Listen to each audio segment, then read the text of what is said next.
Hello. See who's going to turn up.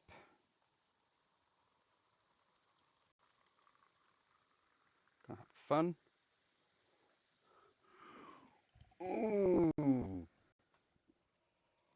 Oh yeah, that was nice.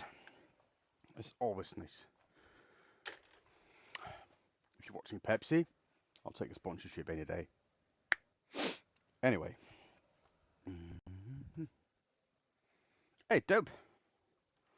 Um, Today we're going to do a little bit of have some production stuff I need to get sorted. Just a little bit. It's not too much. Like 10 legs and a few bits and bobs. Right. So it's not that bad. I just need to be able to hear myself talk. You right, dope? It's good to see you here. There you go. That's live. Perfect. Good morning, Michael. Let's see. Let's get that audio up a little bit. All right. I hope the audio is great. I'm trying out a new mic. Because the other thing I had right now is not working properly. Norfolk Hunter, hello and welcome in. Come people. No worries, dude. No worries. So let me just get rid of this so it doesn't get too much shavings on it. I mean, it's always going to be a bit, right? Because that's what we do. But we'll see. Let's see how well the audio holds up. And it's fine, man. Yeah. Thank you, dude. Dope. Yeah, they are doing great. My youngest just popped over to the neighbors, 'cause he's there all the time. They got a kid that's about his age, so they spend a lot of time together, which is awesome. Right. That's all we want to see. So I have a few bits and bobs I need to get done. What you guys think about the shorts I'm putting out? Oh yeah, hit the like button. Hello, Axel. You guys think they're nice or annoying or?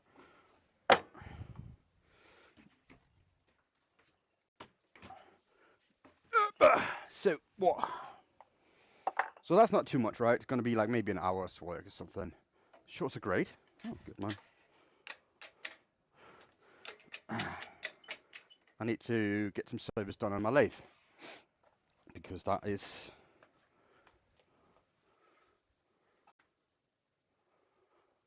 something that needs to happen. All right, so let's see. So now get another camera view, something like that. That should be all right. So let's see.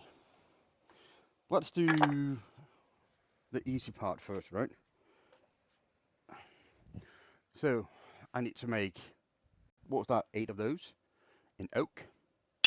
That means nothing I haven't done before quite a few times. So this shouldn't be too bad. But what was your update? Classic shot intro. Yeah, man, it's gonna go. It's gonna go for most of it anyway. But it is what it is, really. So the workshop update's gonna be a weekly thing.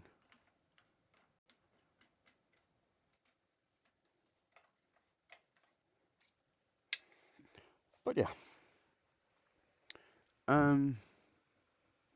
Do I have a cone drive center? I do not have a cone drive center.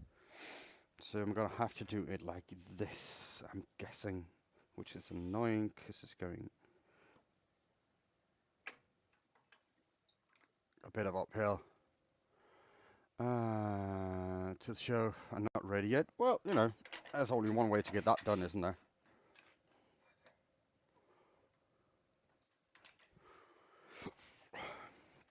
So, just get to it, dude. Just get to it.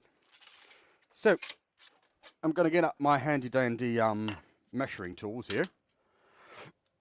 I have sets of those. And let me just see what size I need. They go all the way from, I believe it's 14 mil, all the way up to 75, I think. So that's 58, so we're going to need a 59.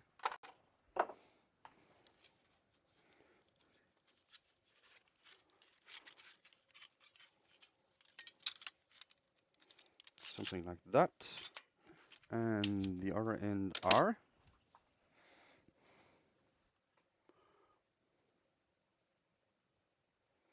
40. It's going to be like 43. Yeah. So let's get the 43. That's on the other stack.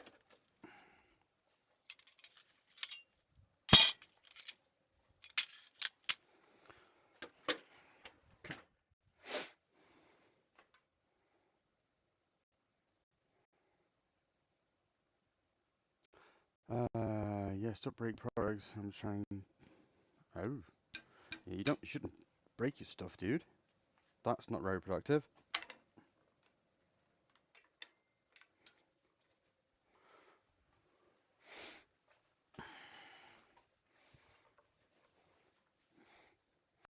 Spokespin, cotton balls, coasters, and whiskey barrel related stuff. Oh, right, that's not bad.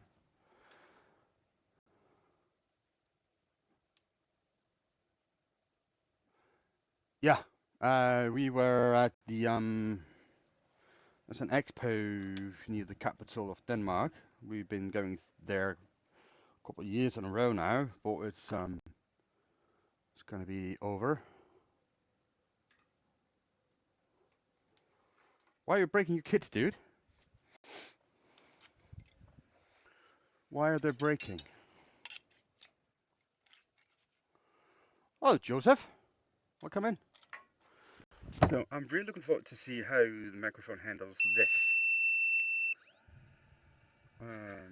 Yeah. You're Fono from Brazil. Are you from Brazil? Not bad.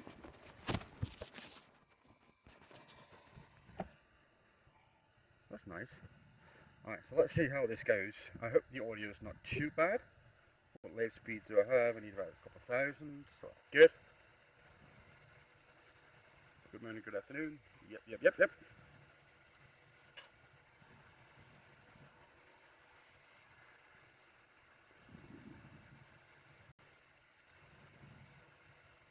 Jesus Christ is coming back? Maybe. Time will tell.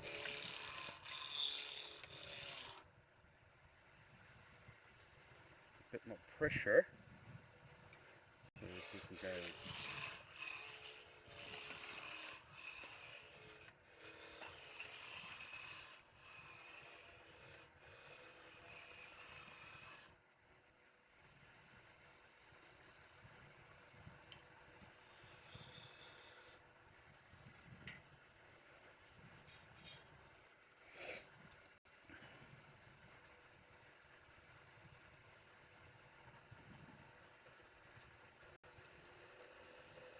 Because of the holding.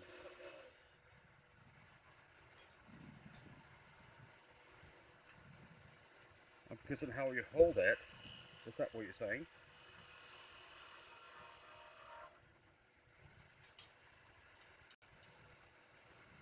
Is the audio low or is it coming through?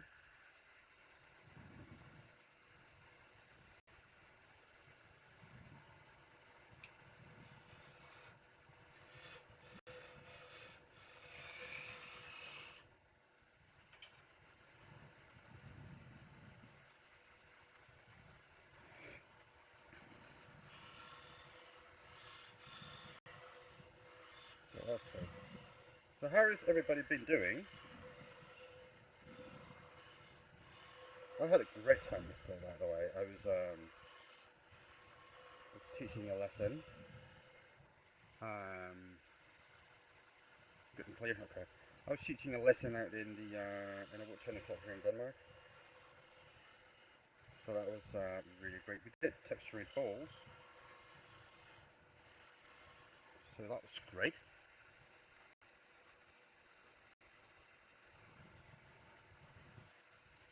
Good and clear.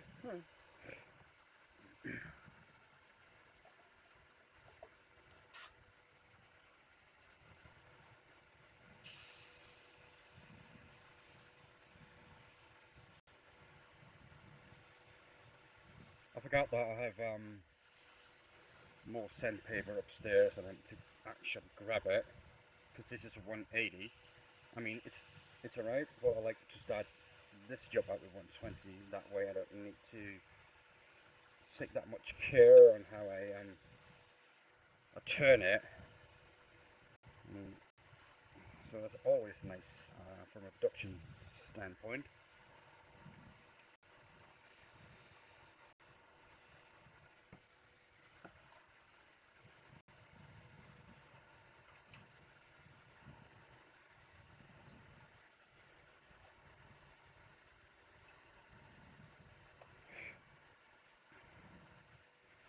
Getting clear.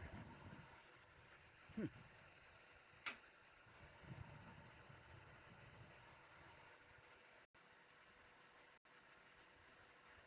I need to hit that little. Because the guy I'm doing this for, he's really nice. He put in markings at those ends, so I don't need to think about centering.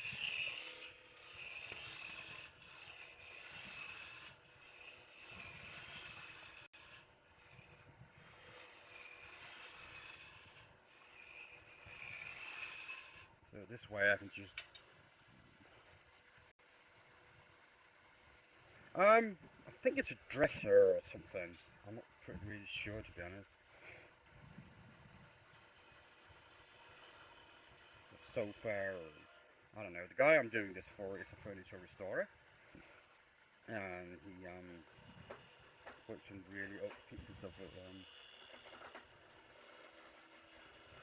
furniture and fixes them up for people. So so I don't actually know. He just sometimes drops off a box here and there for me to do. He gave me a call, of course, and said, "Well, I'm dropping off this box too. Can you get that done?" And I'm like, "Yeah, no worries." He's getting better though, because normally when he drops stuff off, he says, "Well, I need it in a day or two." So yeah, alright. Always a rough drop, but this time he didn't give me a timeline. Again, he dropped it off on what was that? Wednesday or Thursday or something. Can you really hear me? Because I don't hear myself that good.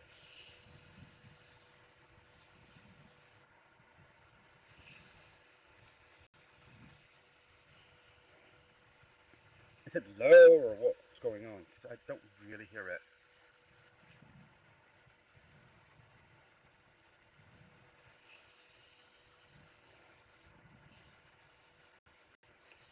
Uh, do you hear the I think you should be able to hear the tools and all that. So, I don't know. Don't know.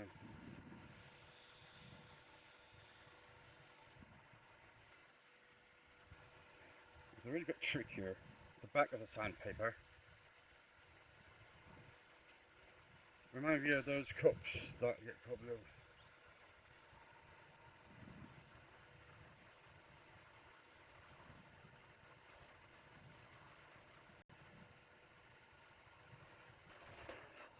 Oh, dang it!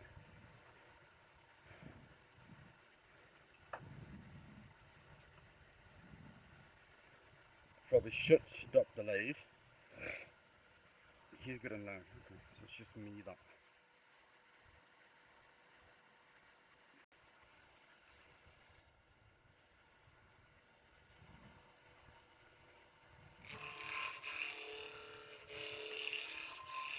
Oh, that's alright then.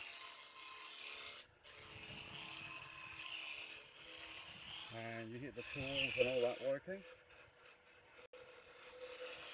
Okay, now that's a really nice part of it.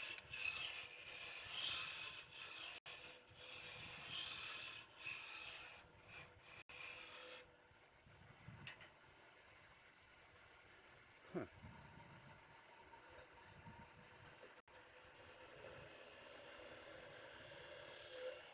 It's nice to be back, by the way. Right. I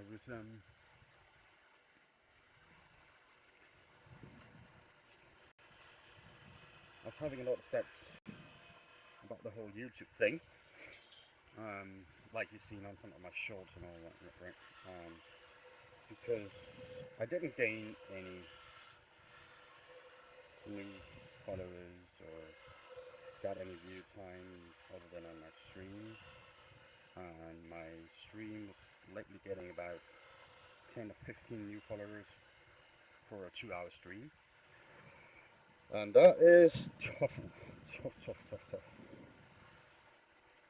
For content creators to see that when I put in as much effort as you do, nothing seems to go.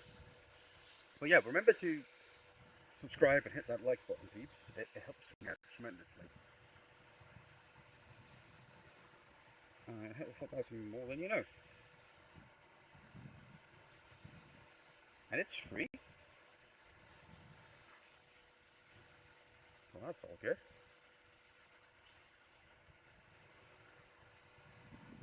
But yeah, so I decided to put the workshop updates uh, short on a rest because I believe it was actually hurting my channel more than it helped. Because of the new shorts I was putting out. Because people were liking the shorts, and then the other government thought, oh, people like shorts. So the next video I put out, next short I put out was a workshop update, and people didn't like that. So the algorithm got confused and didn't push the next one out that far. So I'm guessing it's a matter of what's the helmet for? Protection, basically. When stuff comes flying off, it protects my face, and I have a filter here with a pump on it, a fan in it, sorry, and that makes sure I don't breathe in any of the dust.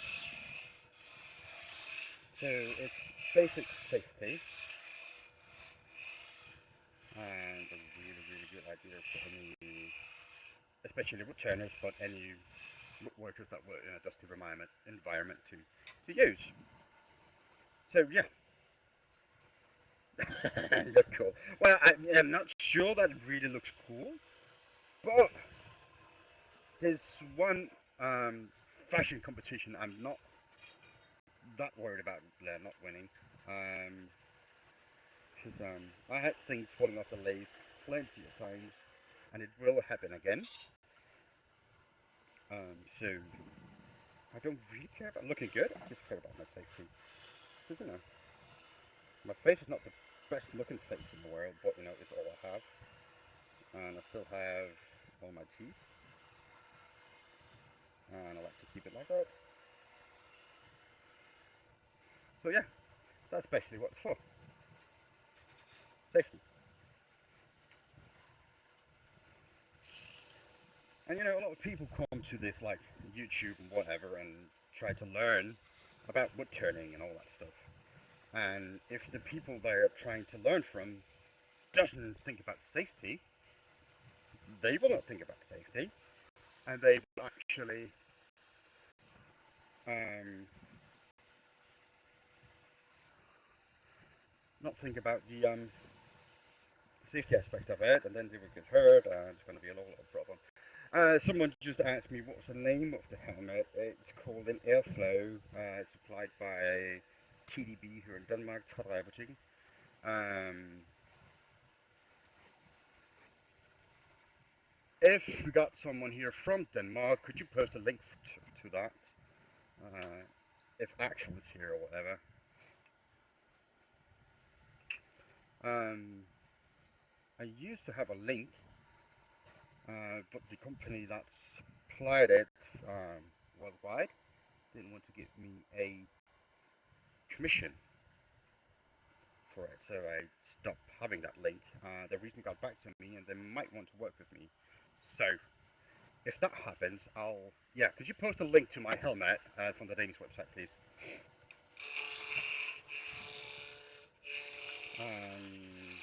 That web shop is unfortunately in Danish, but you can just translate it, and they will ship worldwide. If you don't see a shipping option for your country, just write them an email, and they will make sure that you're able to do that.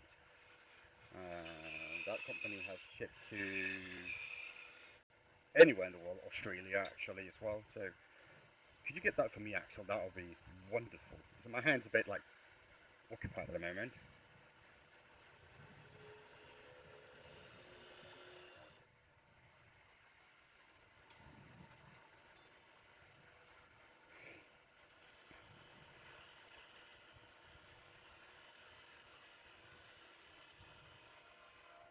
It's a real nice unit actually, to be honest, and it's rather inexpensive compared to what's else on the market.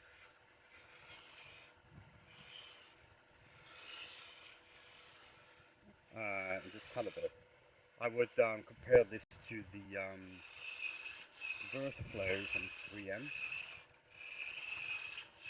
and that's it's triple the price of this unit. So, in my opinion, it's a good deal.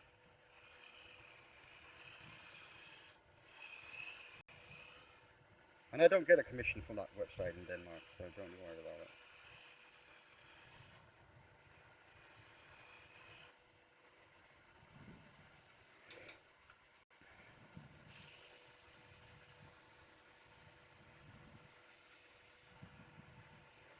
Yeah.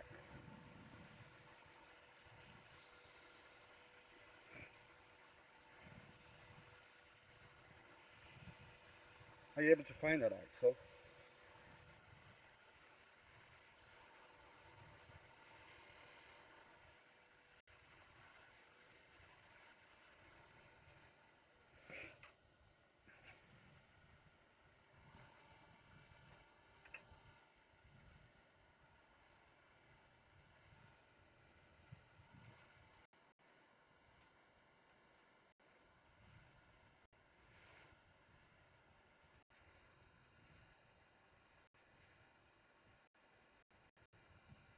Holstein. I'm guessing that's a German guy. Someone just direct DM'd me on, I don't know what platform it was, but maybe Instagram or something, asking about the helmet. So I thought it might be in the chat here with us.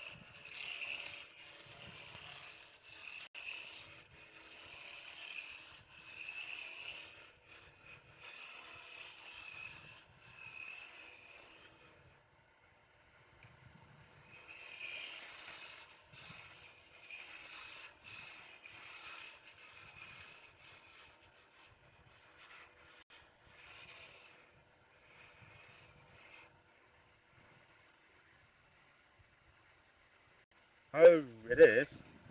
That sucks, dude. Anyway, thank you for taking the time, mate. I appreciate that.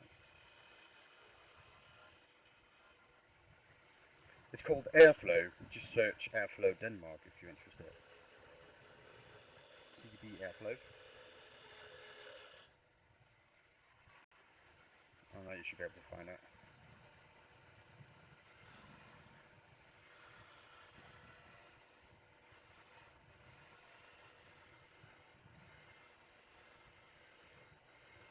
Are you looking forward to the Advent calendar, Axel?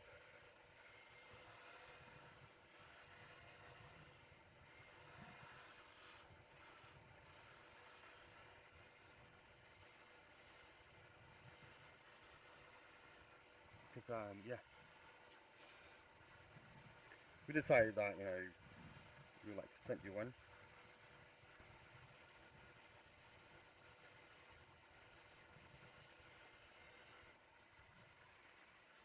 Let's see, have a little something to work on during the holidays.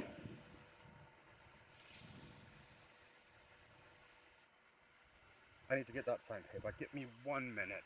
Not even a minute.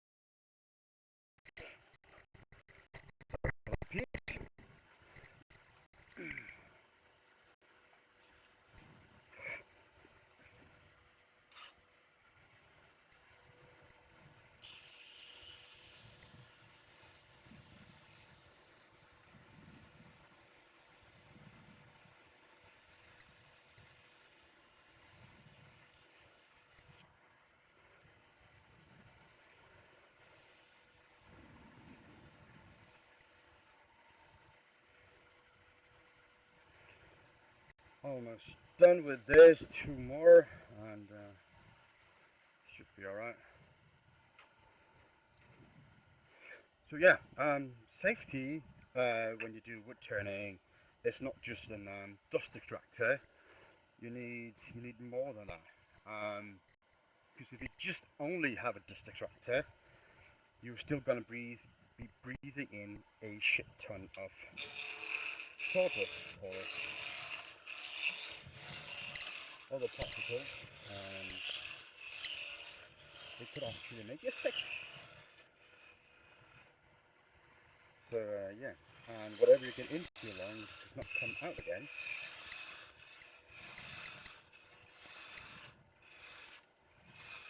So might as well try not to have more in the lungs than you need.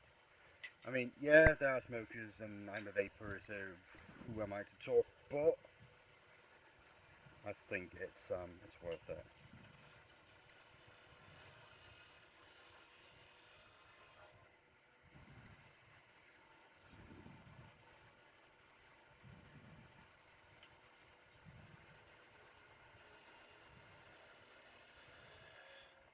At least I know what's going to kill me, not the sawdust.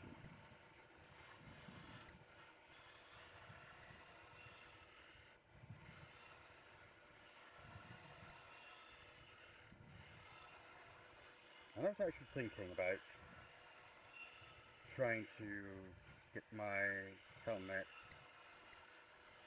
painted.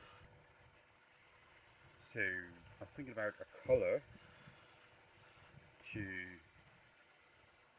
get it painted. So it's either going to be white like my lathe, or a black, a blue, maybe red just to piss off Big Max over from the States because he likes red. He likes my red handle. He's always on about getting it. So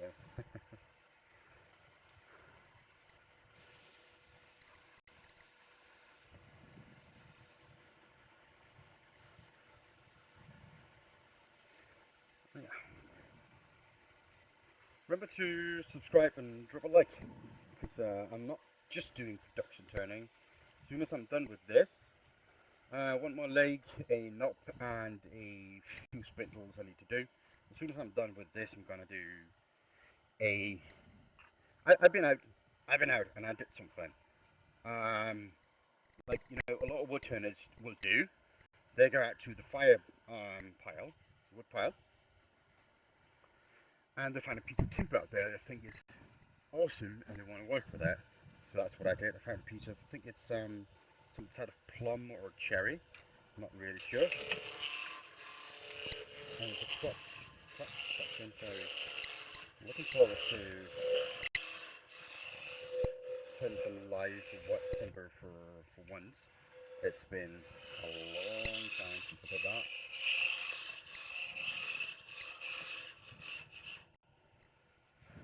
So that's going to be great.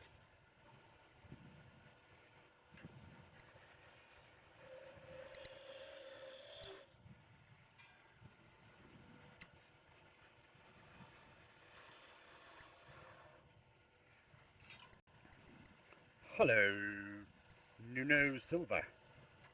How are you doing? Welcome in.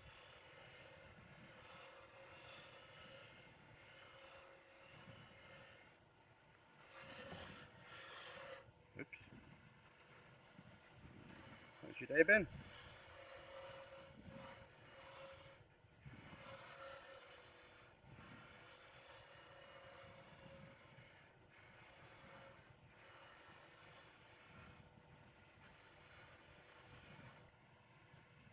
Oh, Sammy. Fancy seeing you here.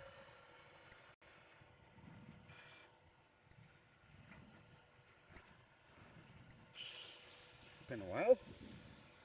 Finally trying to get back on schedule. Um, so that's nice. The views are coming back, it seems. So it's worth it, I hope.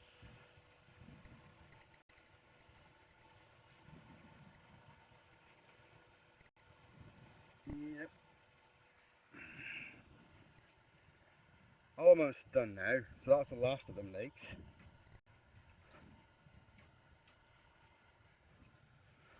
So that's that done.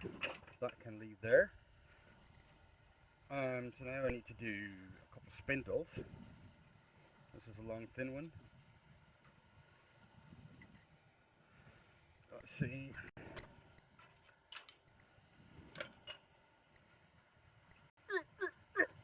Come on. That was stuck. So let's see. Shouldn't matter which way it goes. And if I can get rid of this, I will be happy.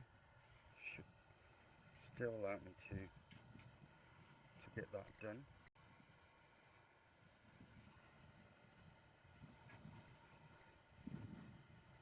Should I put in a longer tool rest? It might make me happy at the end, to be honest. So I think that would be worth it. Oh, it's nice. Wood chips all over the place again, right?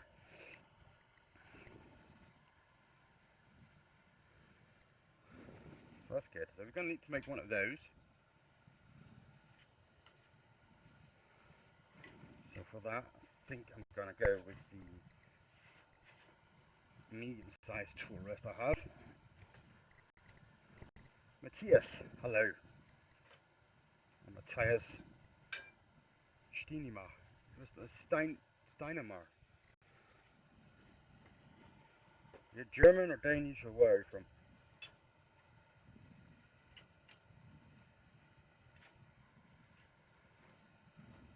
Because that could be a German name, right? Denmark. Oh, hello. Good day, Matthias.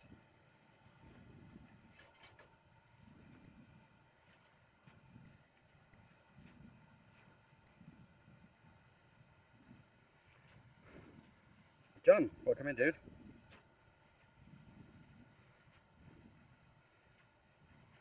Let's see, I think this will do. Alright.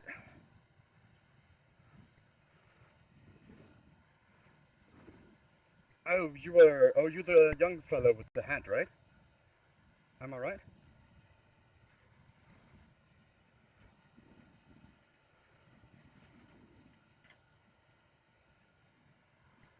Oh, there you go. Yeah, yeah, yeah. He made a nice little ball yesterday. His ball got a little bit smaller than the rest of them because, as soon as he started taking off the shavings and saw them flying, um, he just got caught up a little bit in that, and just, he was happy. That's all that matters.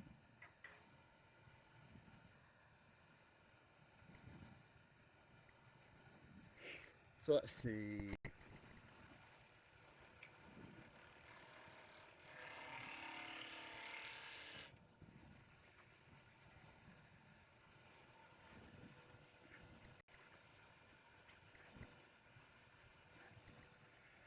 Where is that?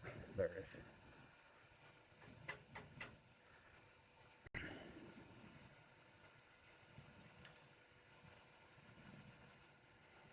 So did you enjoy that yesterday?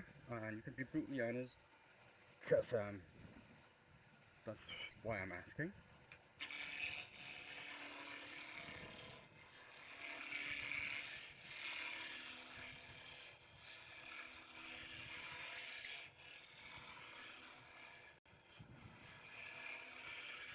I enjoyed it.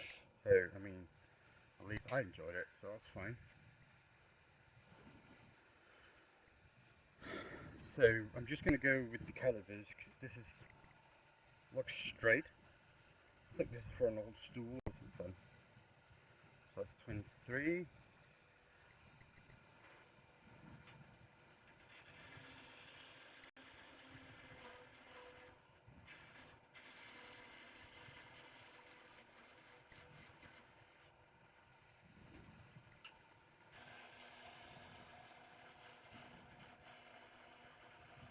I don't know how old this furniture is, but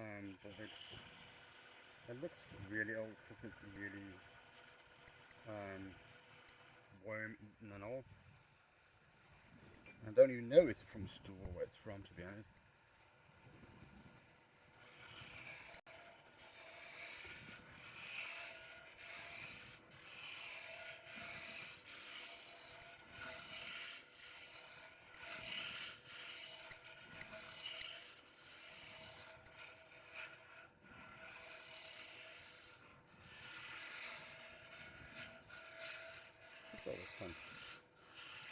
help restore old furniture.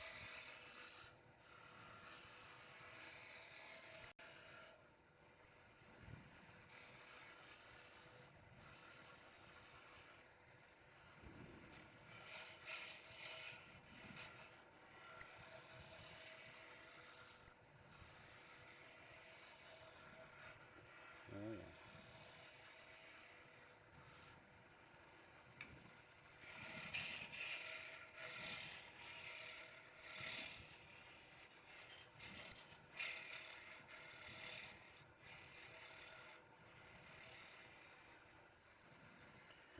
So it's just moving along. Now making long things like this, kind of needs, most people would use a steady wrist for it, or steady, as they would call them. I just think it takes too long time. Matthias, if you're able in English, it would be great. If not, that's fine. I'll just translate. Matthias is asking what I'm doing. I am making replacement part for an old furniture. I'm not really sure what furniture.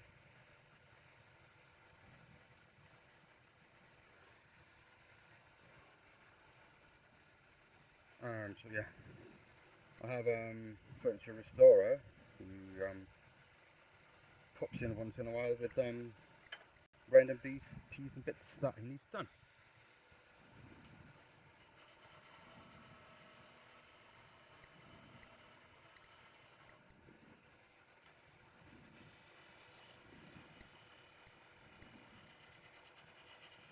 The last time he was here, he asked me to turn some the Palisenda in Danish, Brazilian rosewood in English, or Del Brigar Nigra, I think it's called in Latin.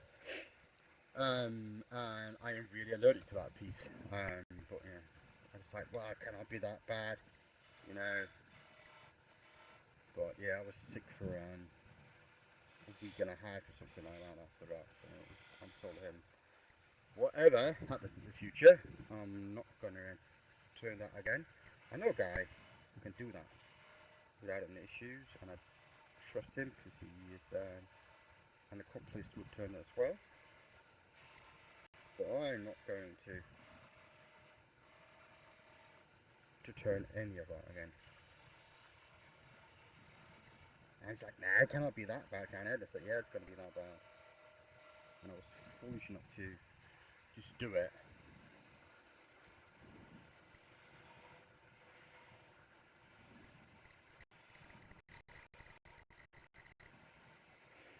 A bit of left-hand turning. It's a really good idea to practice turning with both hands. Because you never know when you might need it.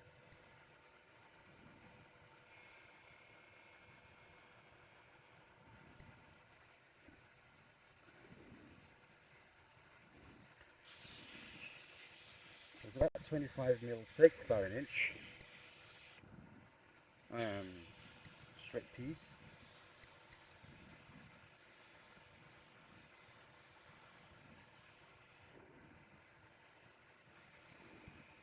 With a little reduced dowel at the end.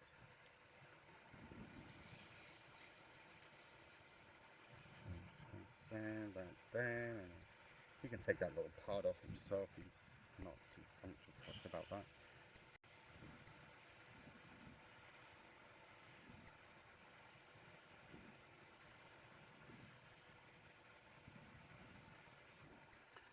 So, yeah, we just get rid of polish with the back side of sandpaper. For this spindle work, it really does make a whole lot of difference.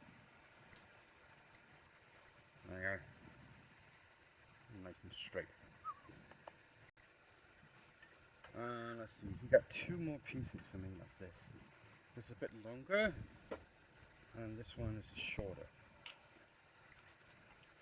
Maybe I should stop the lathe. Now this has a rollover end on it, which is not too bad to do. The next piece, it's like that. and it has a cutout here. I don't know what that's for, but I'm not going to do that. He's going to take care of that, so I'm not too worried about it. I would guess that this part here is about the same as the one I just did, size-wise. So it's going to be alright with that. So let's see, where are we going to go with this? It's going to be 45. So I need the 45 out.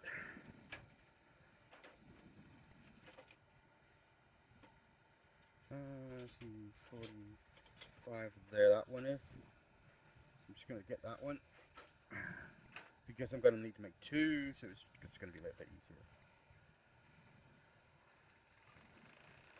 And we got the flat bend going.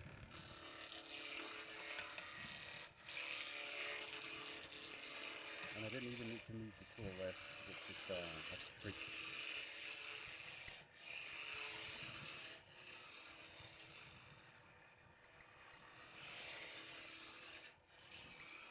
The nice thing about that, I was running out of shavings to burn up in my wood burning stove because I haven't been doing a lot of wood turning lately. So it's nice to get some more in. It's going to go about there, 45, and about here, and that should be enough for me to gauge it and get the same size across. So you can then pull cut with my gouge laid on the side, because I got a really long swept back grind. Let me show you. Right, there you go. That's a long swept back grind, which means I can just put the gouge on the side and pull like this, and it cuts almost like a skew. And for me, that's worth it because it's easy to control. And it's really nice to make even straight cuts with it because it's really easy to control. So that's basically a big secret. If you don't know how to skew properly like me and you want to do production turning, that's a really good little trick.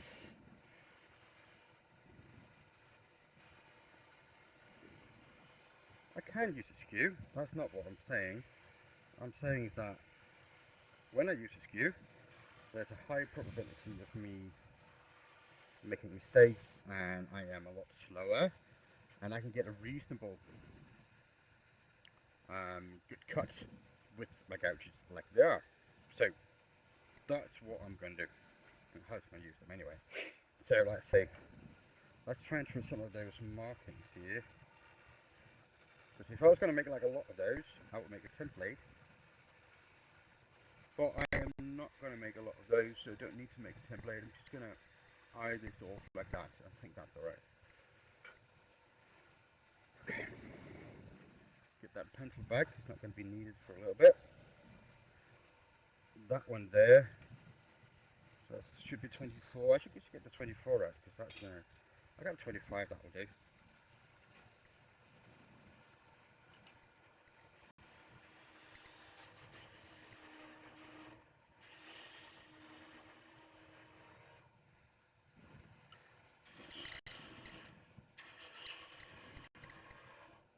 Like that.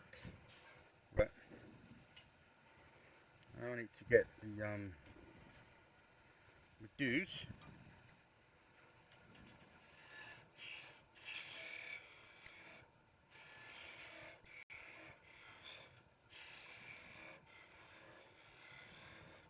Make sure that that mark keeps there.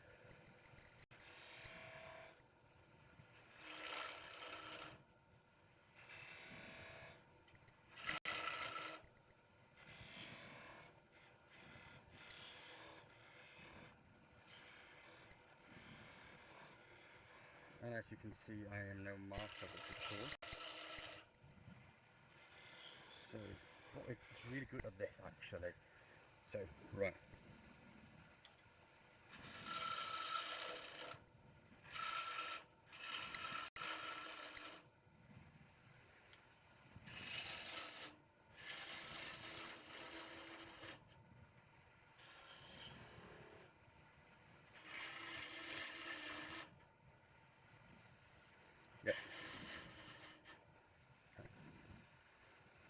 There you go. That is sorted. So now I just need to roll this over to the size that I'm needing.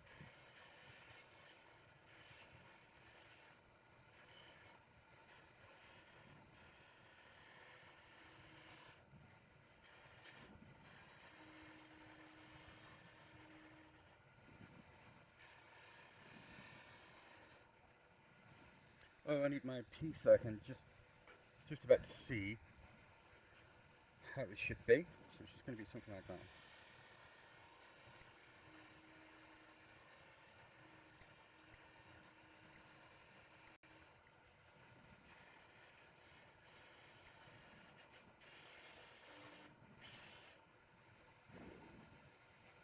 So here I'm going to do the same thing.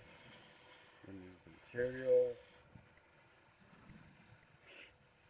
Maybe take that skew again and get that transition a little bit sharp there. Now, if I was good with the skew, I'd just roll that edge over, but I am, like I said, not really that good.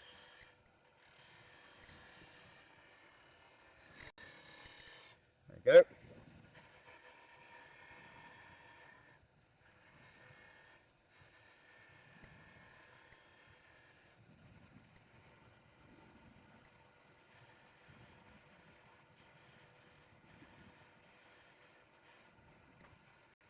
Just going to clean up this little part here so it looks decent for the client. And then we're going to reduce that. Oh wait, that's not straight. That's another thing a potting tool can be used for. It's easy control skew or slash the bidan. So, right. Let me just reach over and see what we got here. 16.6, so you can do that. Cut about 17. That's going to be thin.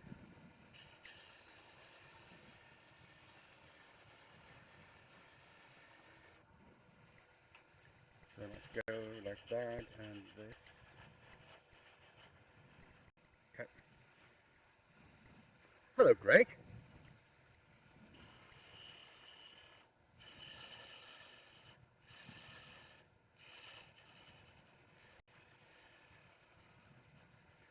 Come in.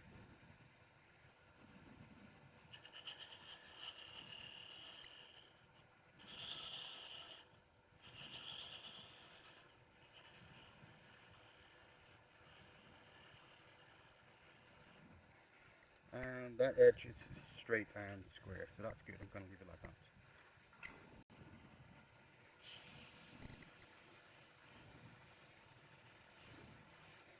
That's another thing, right? If you're not good with the skew, you're going to need a little bit more sandpaper. But, you know, that is just another thing. So yeah, basically, if you feel like you want to get into production woodturning, learn the skew and don't do like me, spent 10 years with a ball gouge, because you're stubborn.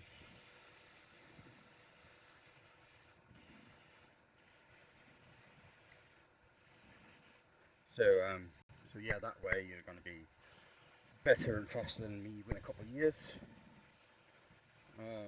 if you do it enough. I'm just stubborn, because I've been using that ball gouge my entire woodturning career, the same size for just about everything. So, I'm rather good with it. I'm not as fast as a skew production woodturner, but you know, it is what that is, to be honest. Okay. Now I need to move the tool rest a little bit, because this piece is longer.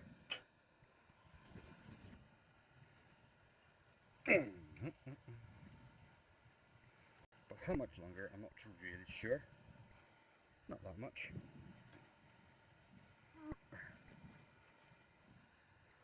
Bam, bam, bam, bam, bam, bam. Let's get that there. It's fine. Get that off, get that off. And it should be the same story, right? Just a little bit longer piece. We can take the flaps off this time, so it's not going to flap around. Right.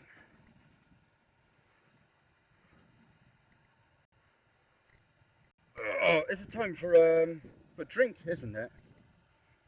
It is time for a drink. So we're going to have a teeny tiny drink.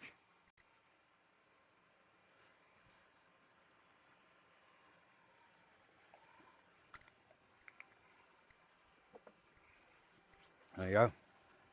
That's nice. That is nice. All right, let's get back onto it. Oh, that's tight. That's tight. Oh, let's go.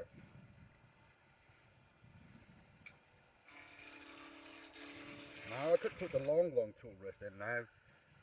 Maybe I should have just moved this. You're right. I did most of it anyway.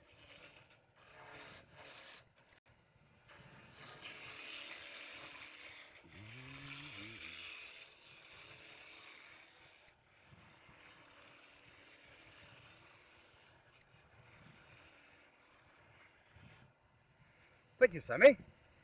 Appreciate that. It's nice of you. Thank you. So that was not the one. Which one was the one? So 45. Are the difference between those two? No. They are. This is not as thick as the other one. Hello, Nikolai.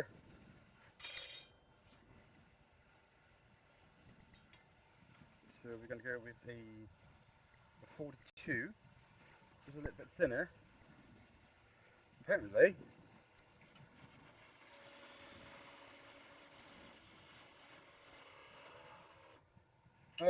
This is a replacement part for an old furniture. I'm not really sure what furniture. Because my client is a furniture restorer.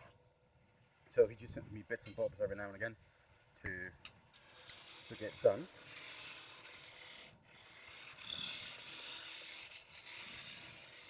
So yeah. So I'm not really sure what kind of furniture it's for, but it's kind of old. Even though it kind of weirds me out a little bit. This is made by Birch. Cooking spoon? No, this is made by Birch. The pieces he sent me is oak, which confuses me a little bit. But you know.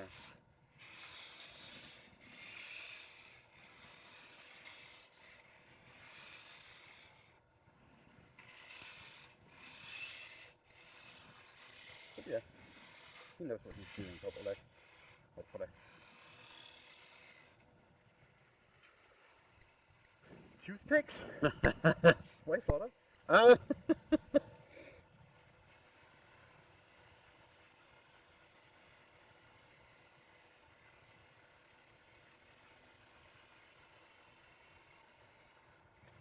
I'm guessing it's part for an old chair. I would guess so. Or it could be a weird table of some kind. I don't know.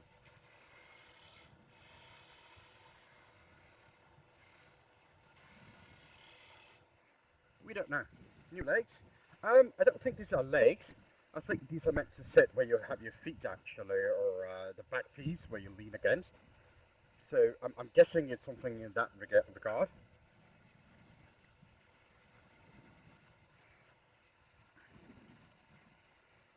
Can you make that a table? You can't make that a table. No, it's. I think it's for a table or it's for a chair. Um, I'm not really sure what part of it because I didn't ask him.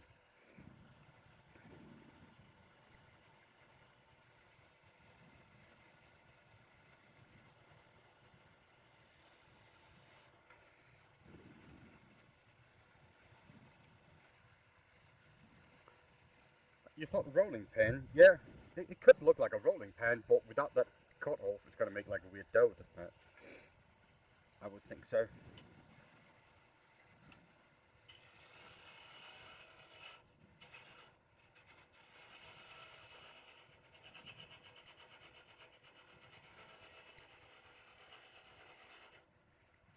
go.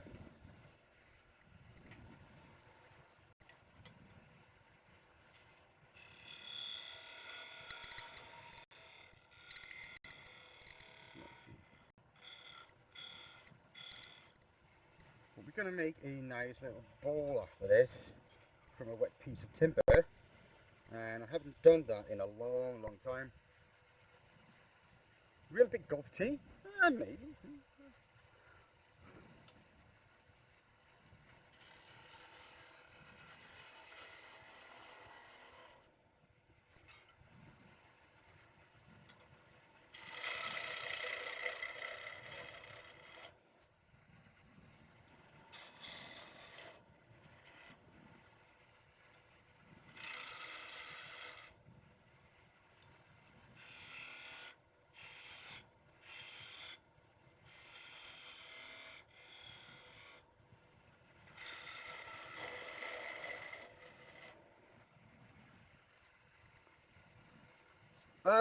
Something for a stool of some kind. I am not sure which part of it. Probably either a footrest or backrest part. It's a replacement part. So, yep.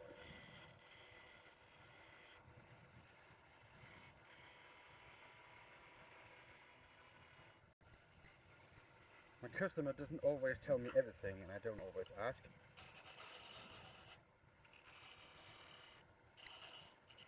And that sometimes turns out to be a good thing and sometimes a bad thing.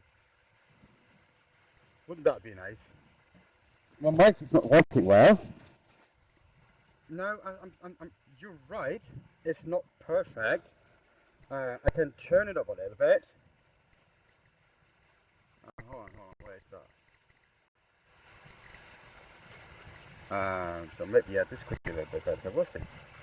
Thank you for that, Tyson. I hope this is better.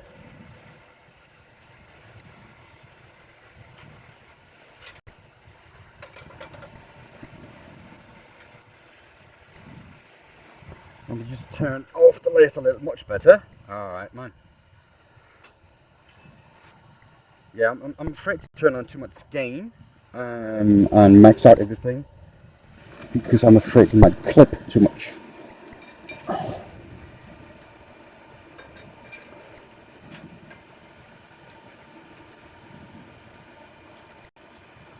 I don't know what's going on there. It goes up and down quite a bit, so we'll see.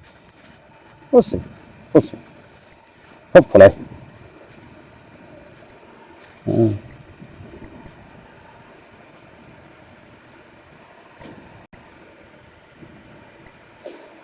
hopefully it's not going to be too much noise or anything.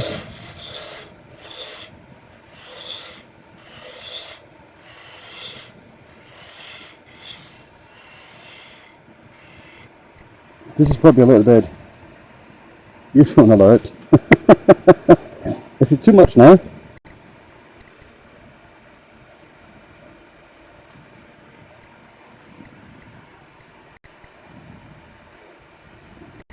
I think it is a little bit, yeah, it's clipping awfully a lot, so it's going to take it down a little bit more because before it's just clipping all over the place.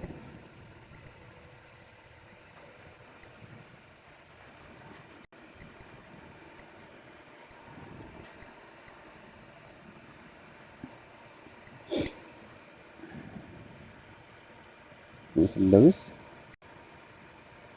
Who's lowest, by the way? I would like to know as well. Sounds fine to you?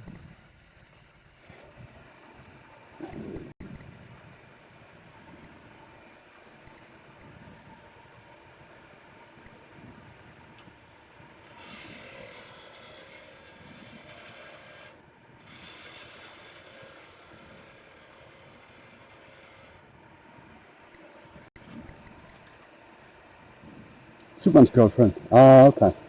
Rule. Yeah, we know the rule, Greg. We know the rule.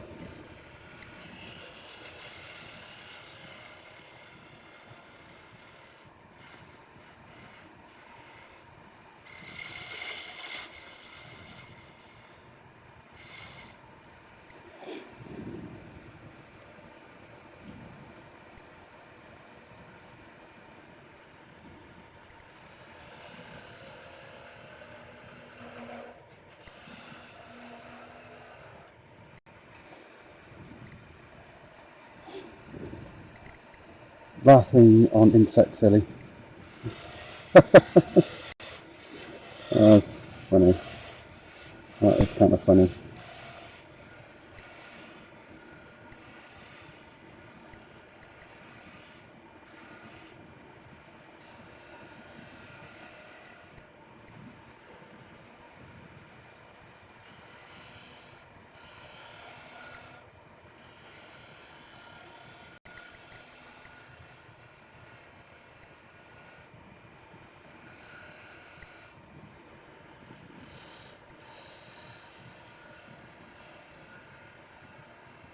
Oh yeah. To be my live chat. Pretty cool toothpick.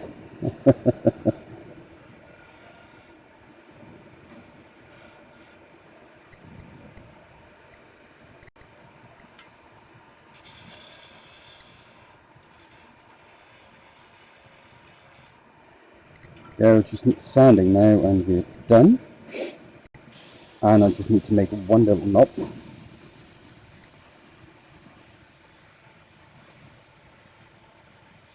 We're going to turn our attention to making a bowl.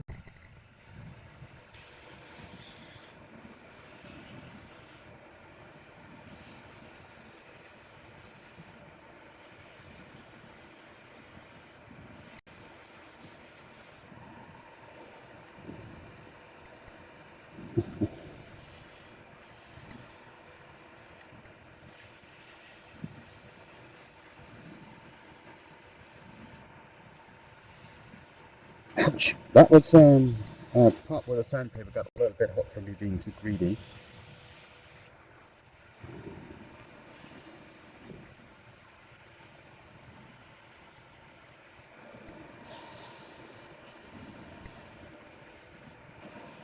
Oh yeah, Emma was nice enough to send me some of her colours, and as a thank you, I do a little bit of clocking for her.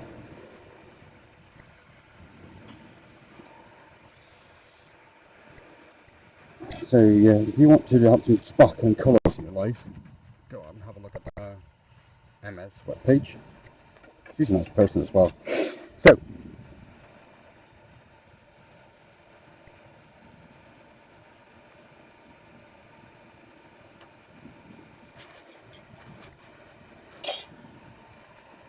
follow on to track and don't add or stop or be dominant. Well, I would actually prefer. We got a lot of subs today. It's not going to happen, but I have a dream of hitting 10,000 before the end of the year. That is a dream that is shattered. It's not going to happen. Tell you what. What the fuck's that? No, that is the Tiny Turner, Emma Cook. She's a really nice person, actually.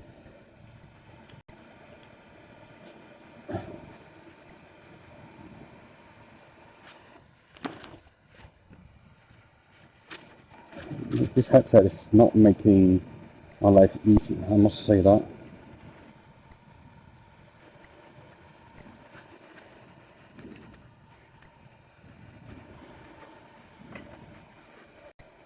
But yeah, we still get it done. Okay.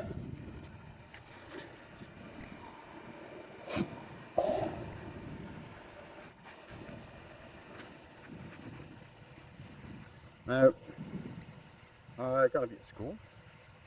Okay.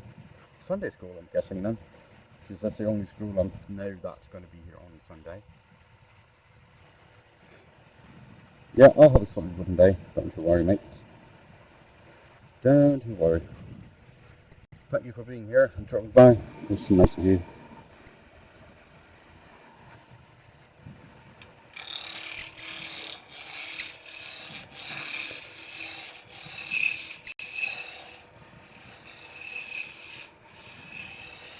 What's going on? Why is that on? Is it clipping that bad?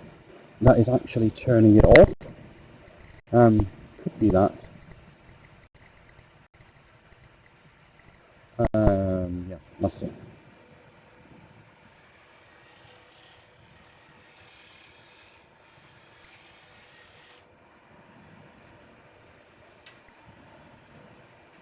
Oops, I dropped it.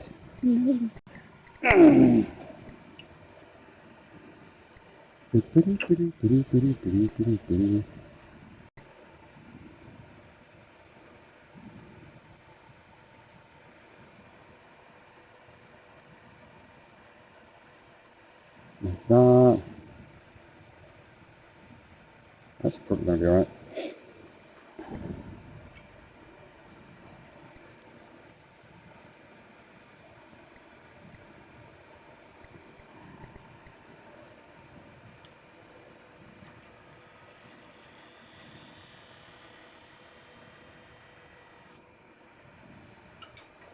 There. There.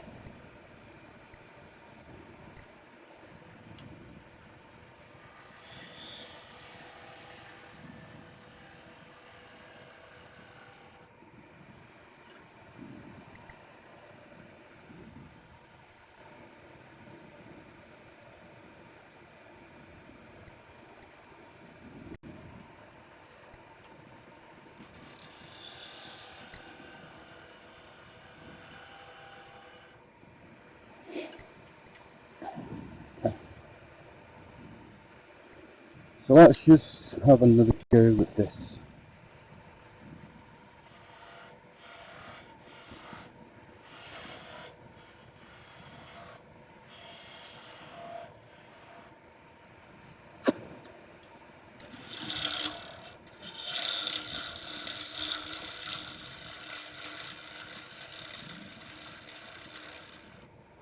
Nice and easy way to move materials in a tight spot.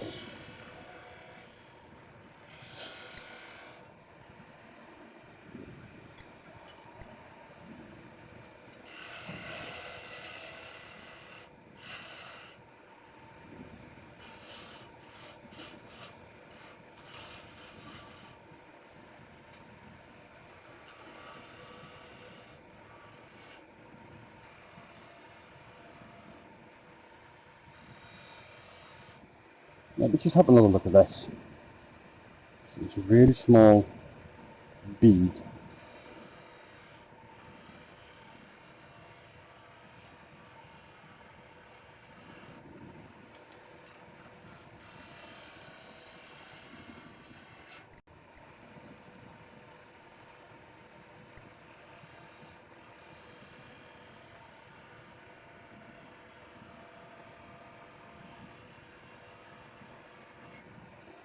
Like that. I'm just going to go scout fuels a little bit off.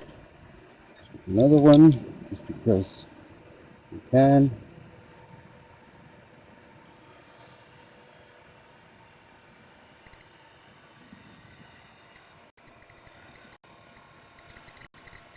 There we go. That should sort that.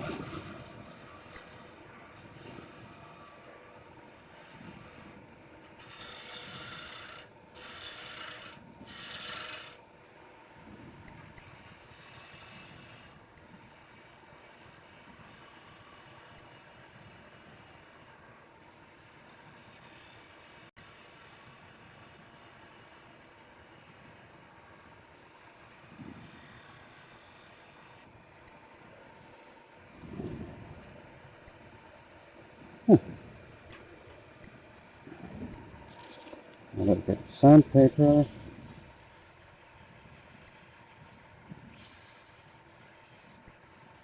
Yes, we're good to go.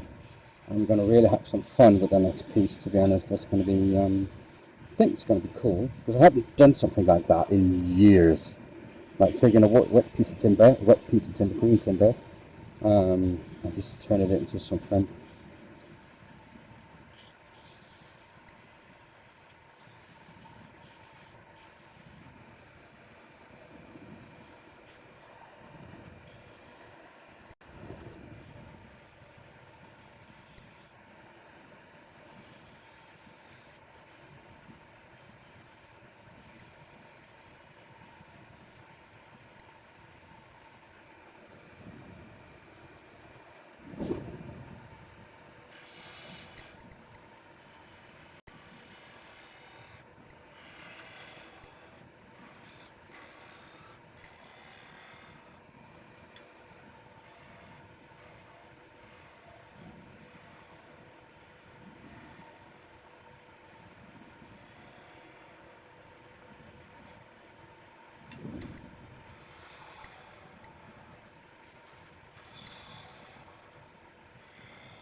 There you go.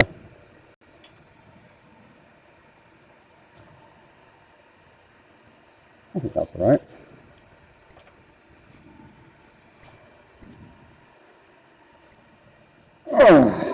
Okay, let's have fun now, yeah? Let's have some more fun. Some real fun. I think that, that did wonders for the audio, didn't it? Taking the helmet up. Thank you, Sammy. Thank you, mate. I appreciate that.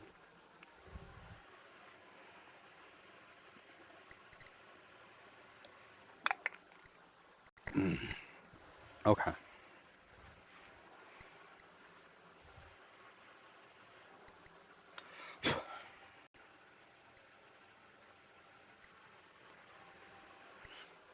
So let's see what we can get ourselves into. What kind of trouble? Oh, it was the life center. I'm guessing I will need that. Now, it's not going to be a big piece. Oh. Right. Now, this crotch section in here is going to be some beautiful timber. So, I've still got a knot out here. So I'm thinking I'm going to make this the bottom. And gonna see if I can get that onto find a way to see if I can get that to, I don't know, sit on the lathe in a good way. Hello, sir. Hello, Jeffrey.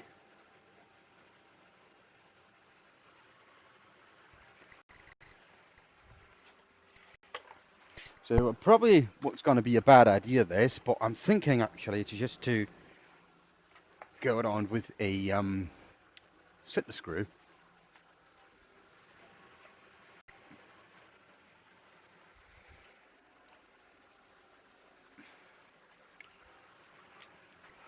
So let's see. Now we want to make a solid ball. So probably about there's going to be the center part of it. And where did I do that one? There it is. That one. So let's see. I know I have a few bits.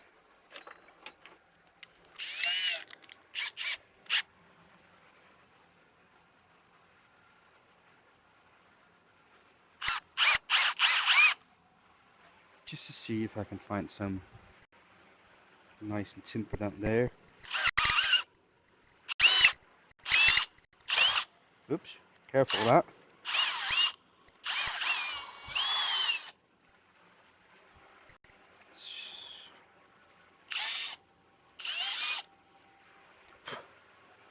Hello, Dan.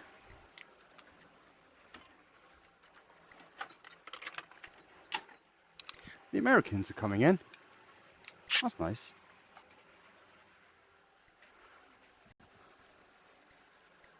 So where's my...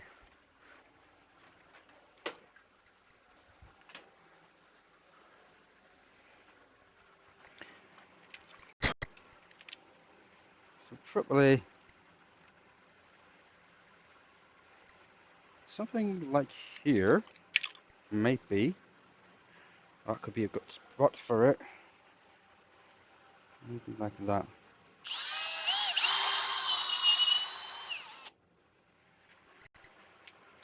Hi, Bettina. You tired after yesterday? She was also at the seminar or the club yesterday.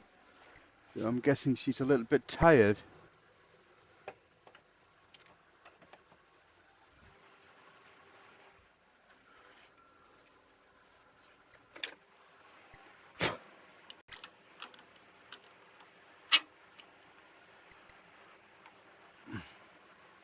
Oh, you've been lurking. I mean, lurking is not too bad.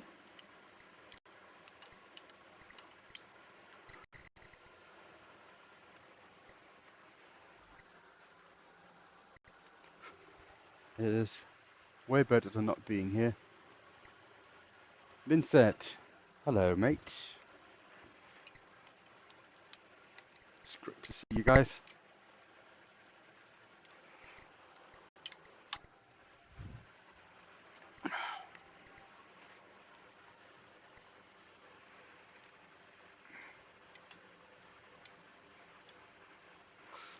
Wow. Would I recommend everybody doing this? No, hell no. But this worm screw actually gives a rather good hold because it's really coarse compared to some of the other worm screws out there on the market. So I am reasonable confident.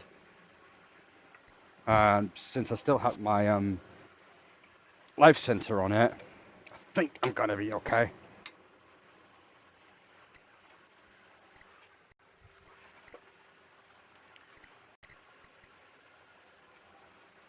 Oh, VLC from Pittsburgh. Hello, mate. So now the audio is probably going to go off again a little bit, but I mean I could try to plug in the other microphone, but it's going to be not that good.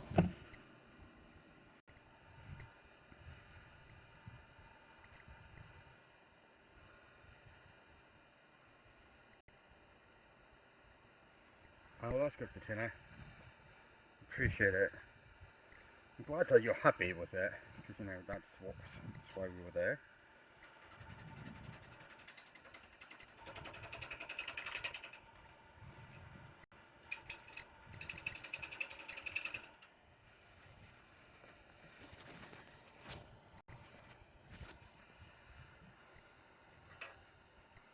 Hello, lions. The peeps are coming in there.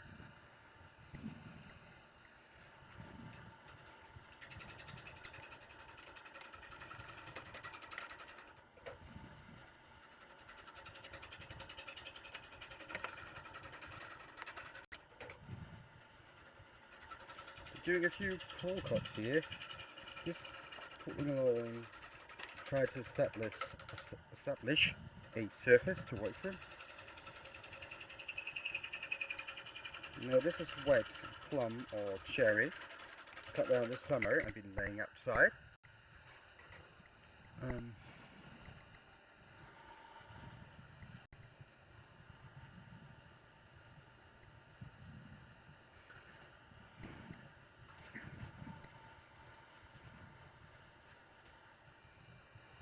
Say, I mean, I can try to turn on the audio up a little bit more if you want it.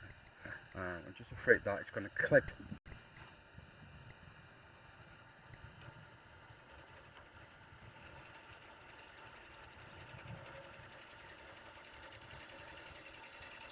So we'll try our best. See if we cannot get this to work. Look at that lovely shavings coming off there. I mean, what's not to like? It's not going to be a big ball. Then it's going to be.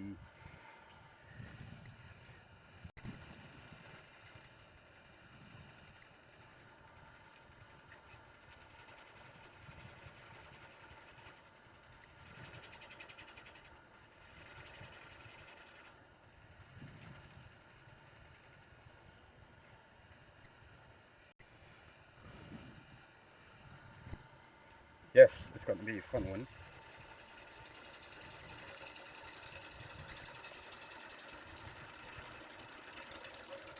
Now, on purpose, I didn't cut it with the bandsaw and all that. I just decided to work it.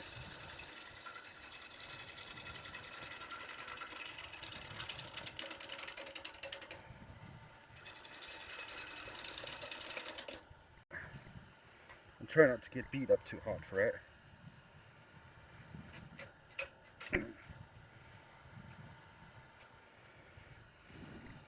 Get it to a round shape. Thank you, Michael. So, just moving along at a reasonable slow pace, not in a hurry. The lathe is running at about 400 RPMs, so nothing fast or fancy or anything. I am turning a lot of air, as you can hear. Tick, tick, tick, tick, tick, tick, tick. That is the tool hitting the branches coming off. So, just trying my best to get. It does seem a lot better today, yes.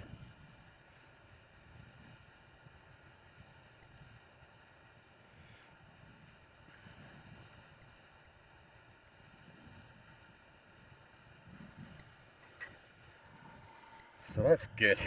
Right, so let's see. We can start to see some of the figure. This is this Miabella, actually. I can see that now.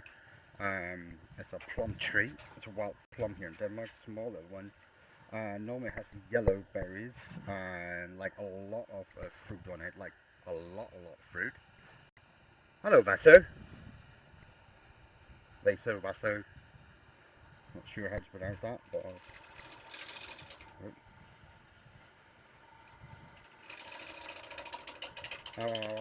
this hurts. The shavings are hurting me.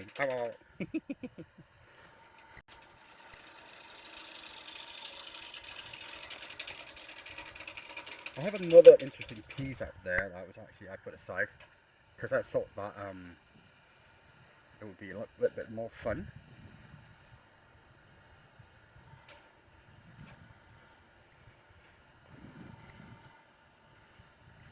Oh yeah, you can see some of the grain coming through. Right there, you can see there. That's some of the grain.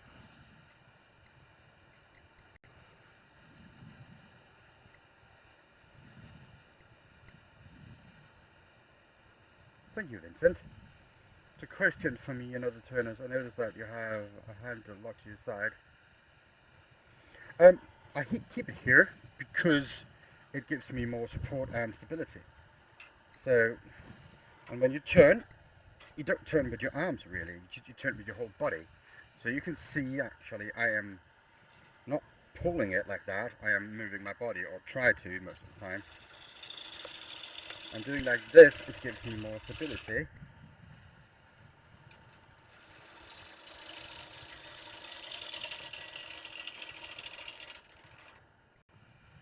That's another reason why it's nice to have a long handle, so you can hold it down like that. You just take the punishment like that down instead of straight into your wrist or whatever.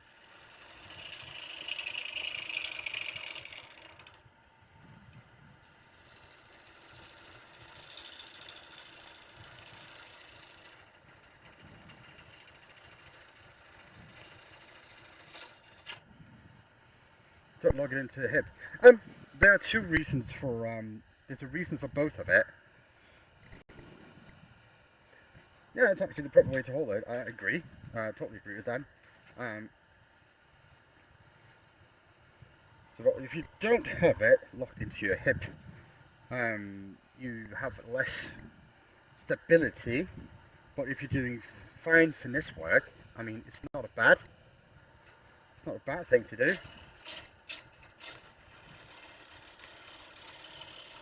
So, I mean, depending on what you're doing, when you're doing stuff like this, you definitely, I believe, will like to have it there.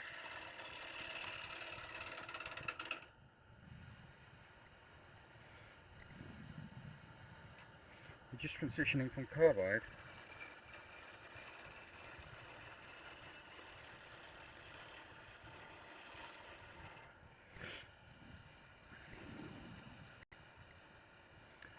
I cannot do that now.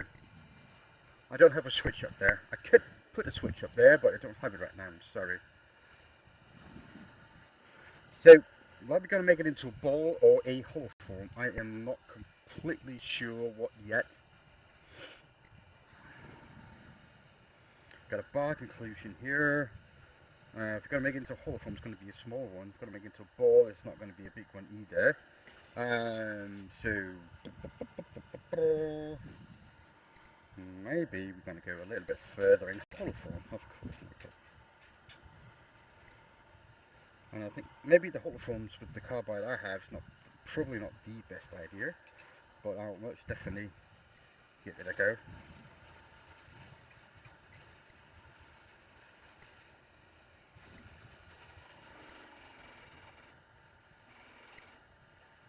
when half a ton's lathe starts shaking like that, you know there are some forces at work.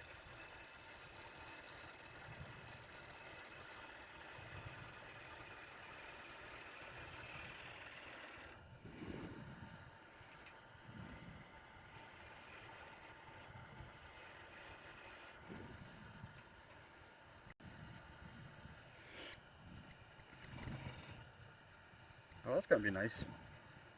It's gonna be nice, Michael. I'm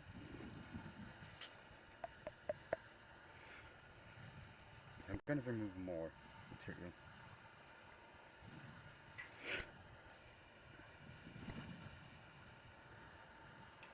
Yeah, I saw them on his wall the other day, and now he's just starting to get their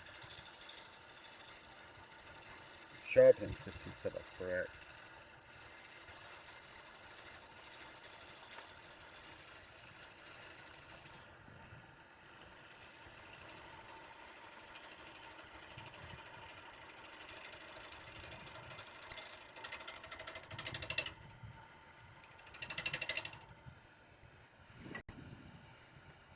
Thank you, John. 3 M2 cryos, yeah, that'll do you well. They will do you well.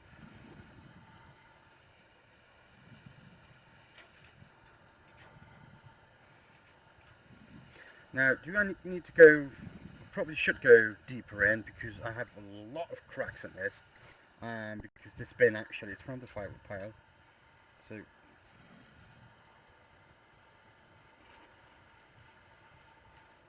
now there's actually a good little thing here. Right, you see here. Now the lathe. The lathe right now it's spinning at around 400 RPMs. Right, watch really closely as I turn up the speed. And so turn up a little bit. Now the lathe's starting to shake a lot. You can hear it. Right, you can even see that one down there and things falling off the bed. If I turn up the speed a little bit higher, the shakes intensify and evens it out. So now the lathe is completely stable at 1600 RPM.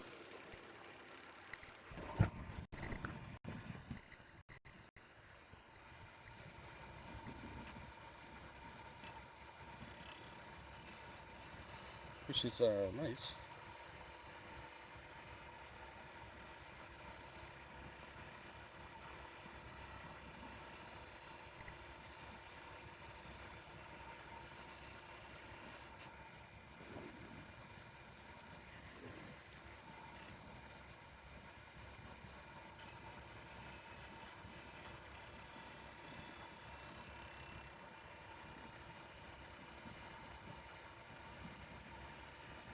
Just going to do a few cuts here.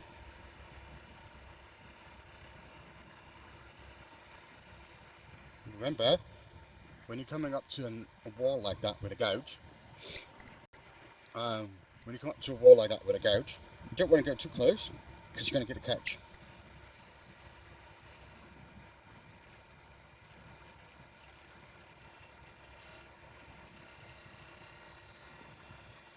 So you want to go from the other side, and it's always advised for any turner, as much as possible, try turning downhill and not uphill.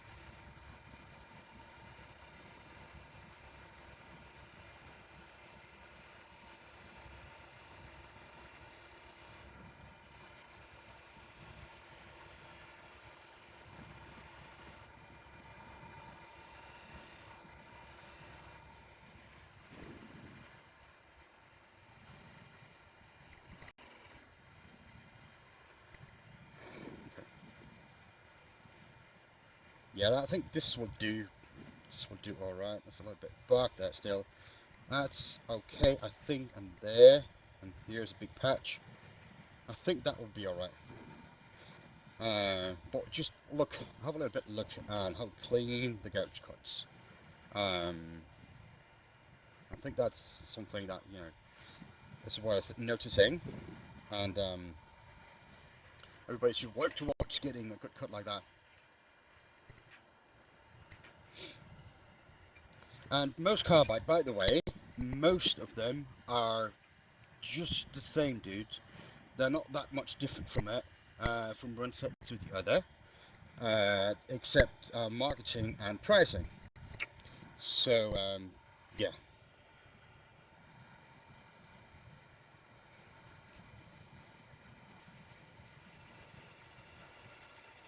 Keep that in mind when you're choosing your carbide sets.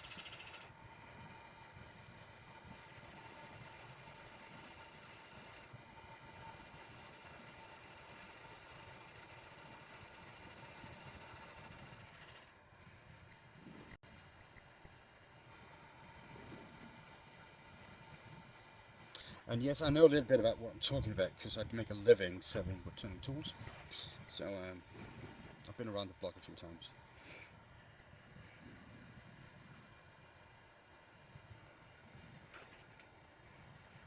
And I'm just an employee, so whatever I pluck here is not something I make money on.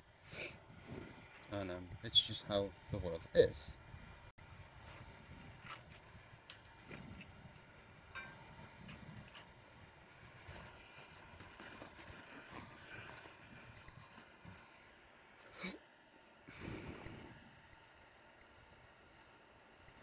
Well, if the lathe you have does what it needed to do, I mean, there's no reason to upgrade it or pick up another one.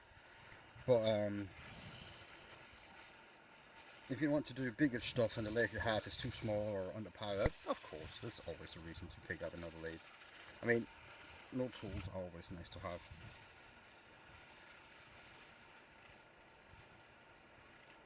Just a little bit light sanding there, just to make sure that it looks it's okay, and because I'm not going to be able to do much on it when I turn around. So let's see. Let me try to get that knob off and get it in the jaws.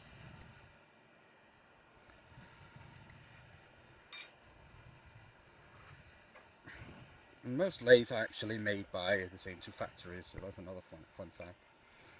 Um, so you have like a Rockler lathe, or a Grizzly lathe, or a Bernardo, or Holtzman, or something. Now, most of them are just from the same factory, just different brand. So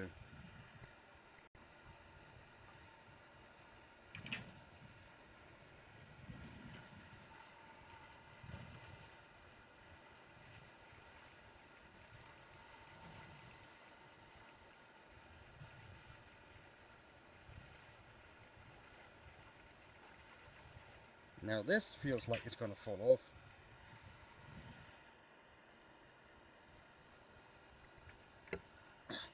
Just, oh, your music coming. All right. As soon as it's ready, I'll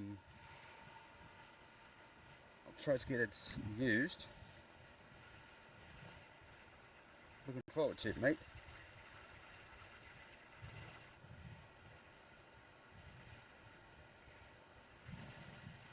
It's no rush, dude.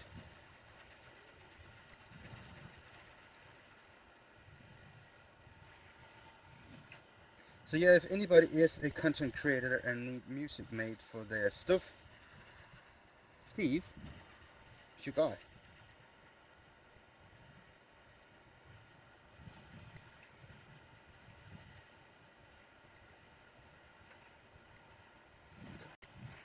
So yeah.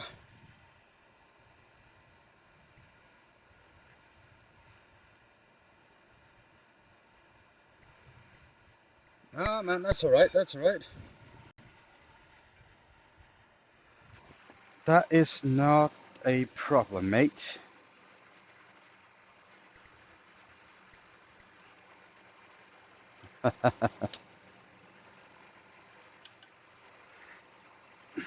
Of course, depending on the prices, that's for sure. Uh, but yeah, I'm gonna promote you as much as I can on every time I use your stuff. So don't you worry about that. That's a given.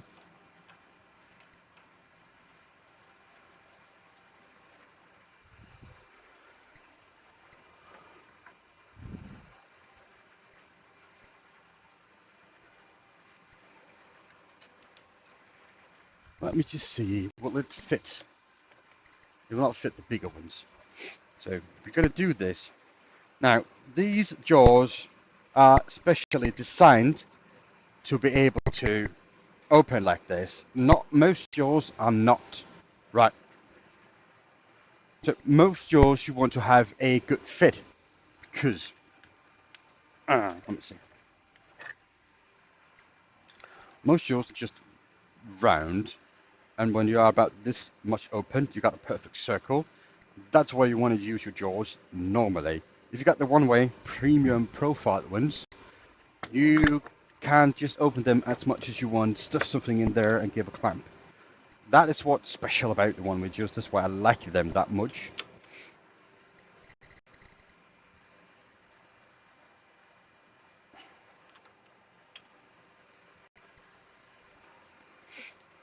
And no, I'm not sponsored, but if one way you're watching, I'm your guy. I just like them. They're nice.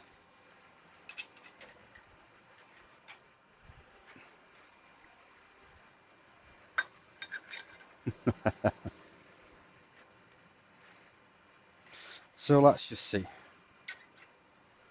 how well this spins. I mean, it's not too bad.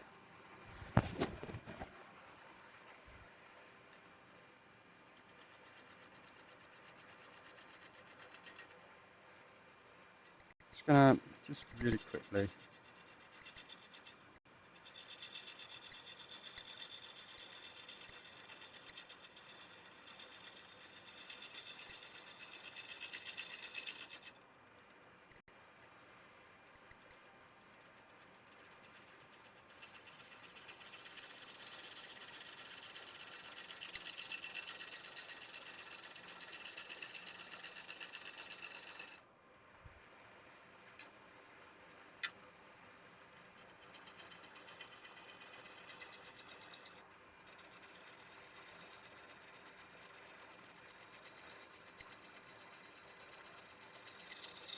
Right now, I'm just reading chat actually, so I'm not paying attention.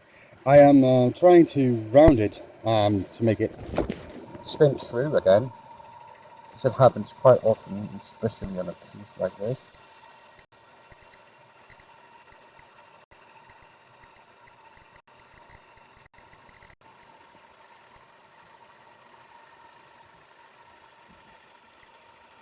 So just a quick little cut there. And a little shaping.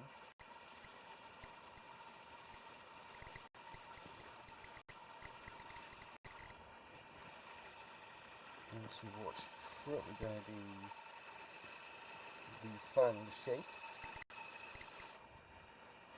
of this.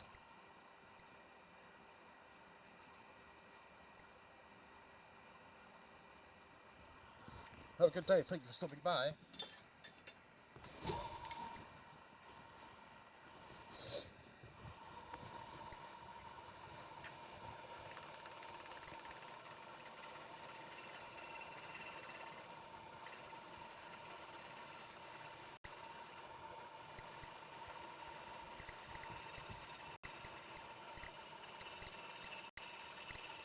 This is going to be like a hollow foam with a flared top on it. That's the plan or idea. I'm not sure yet if that's gonna work, but you know.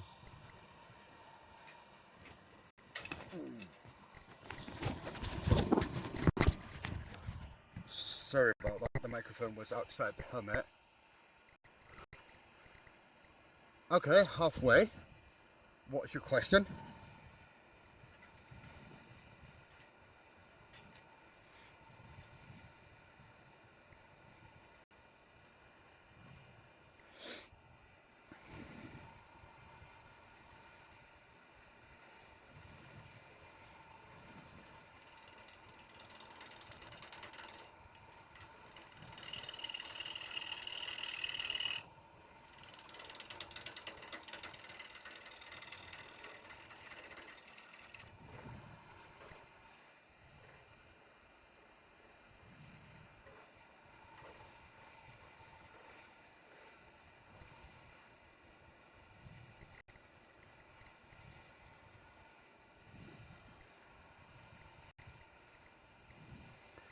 How about turbo lathe? A hobby lathe. Nope, I don't have one. But a hobby lathe. The reasonable quality. Their customer service is apparently something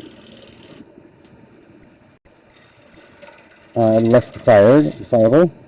Which is what I've heard. I haven't dealt with it myself, but I have I know about the dealer in Norway that used to carry them.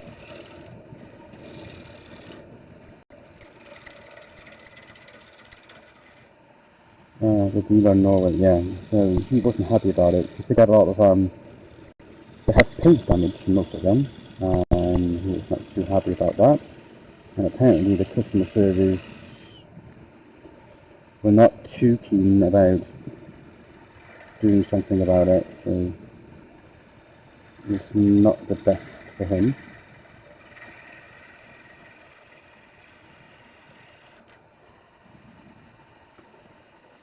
That's all I know about Harvey Lathe. But that's all from things I've heard. I never used one. But if you got a chance to buy one for a good price, I mean, it will work just as good as most other lathes, I would think.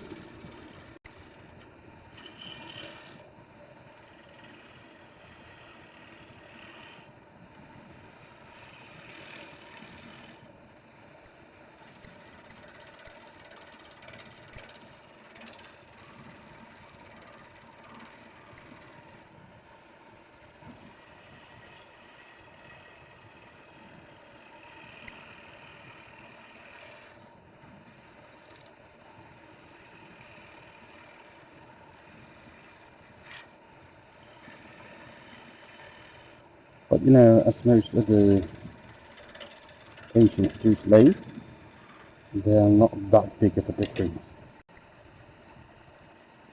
from most of them.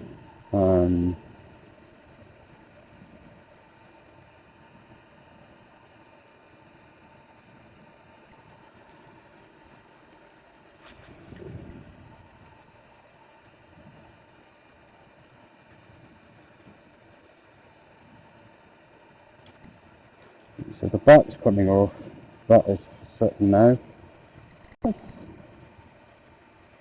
It is what it is really.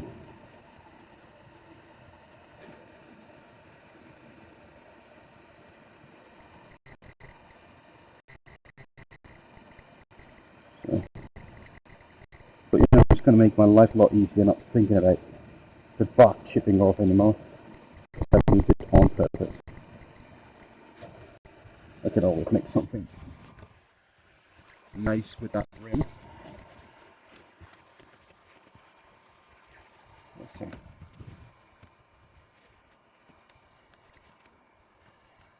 I don't know if this is a little bit better for the audio.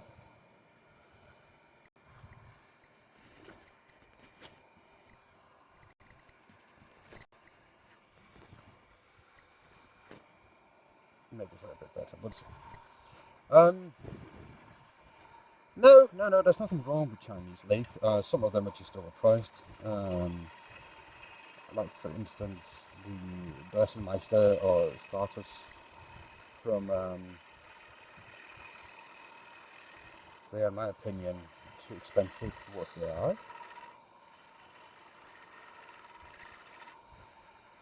But you know, they're still nice lathe, and people buy them and they're happy with them. So it's just a matter of what you want, really.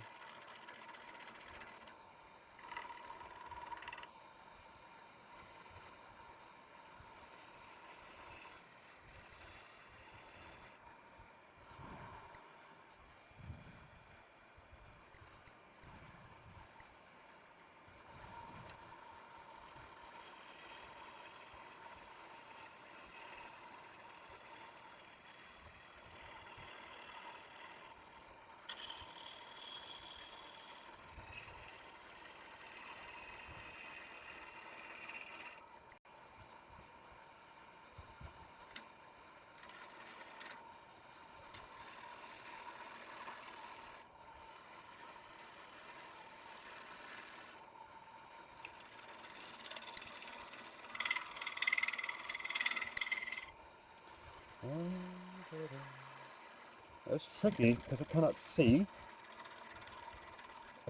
the wings out here when they come down. So it's a little bit tricky to know where to start and stop.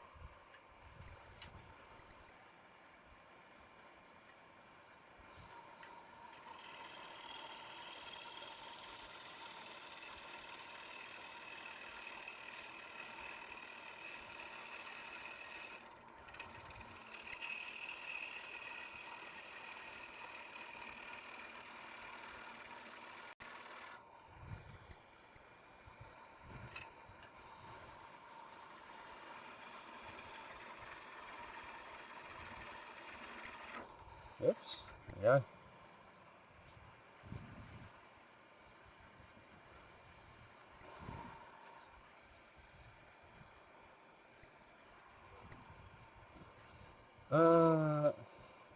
Thank you for the sub halfway. Appreciate that. For what I've been watching, I believe that will help inside curves and bottom of balls. Yes, on the inside when you hollow it, but I'm not hollowing it like that right now. So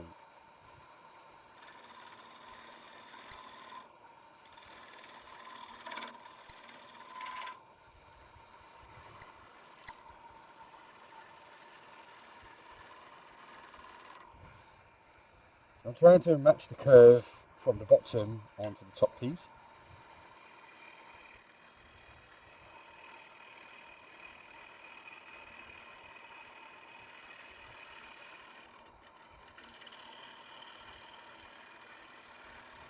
So that's why I'm keep going like that. So there you go. Well, that matches up.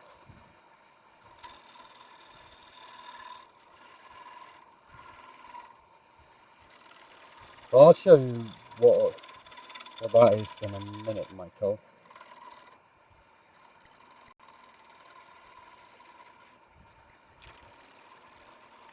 and why it is helpful.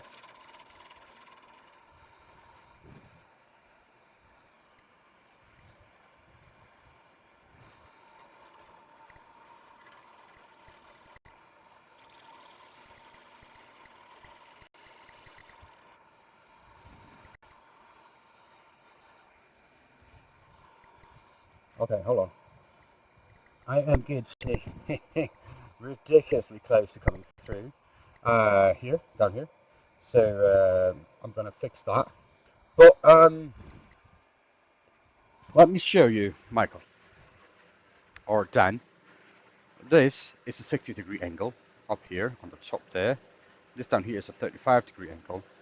That will make sure that I can go around the corner inside a bowl, and that's the relief bevel.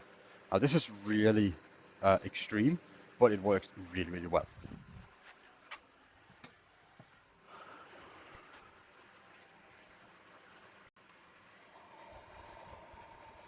Um, you do it on a couple, not all of them. Maybe the biggest one you will do, but not all of them.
Someone wants to donate some tools. Yeah, the shipping wasn't that bad, Michael. I have extra tools laying around here that I'm never going to use, so it wouldn't be a problem.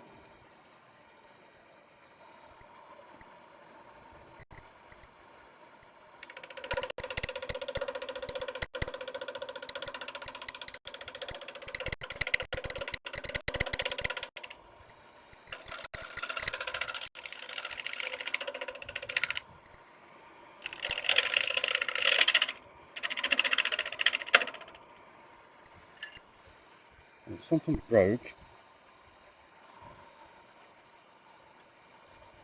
Uh, I need to stop this, and I need to glue this a little bit because it is not. So that's middle viscosity.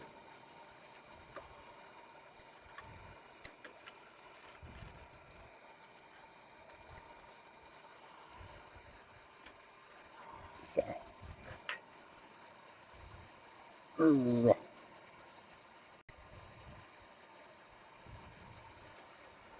okay.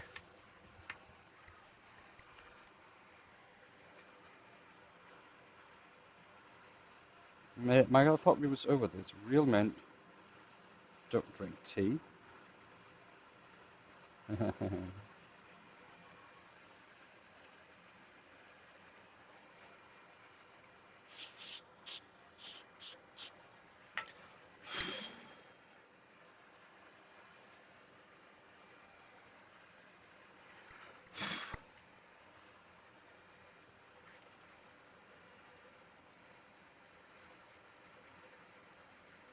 So yeah,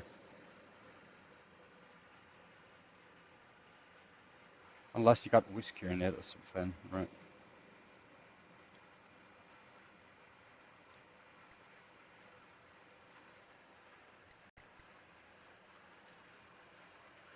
Yes, coffee. That's a drink.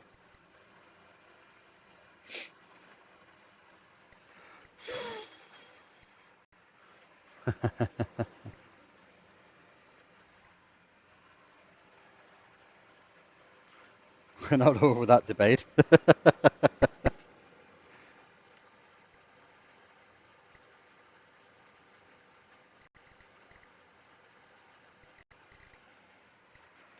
Yeah.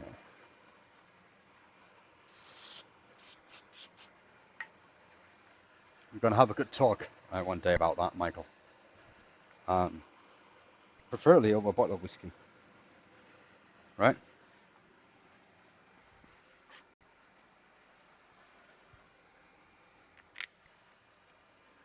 And face to face. I mean, that would be fun, wouldn't it? I would enjoy that, that's for sure.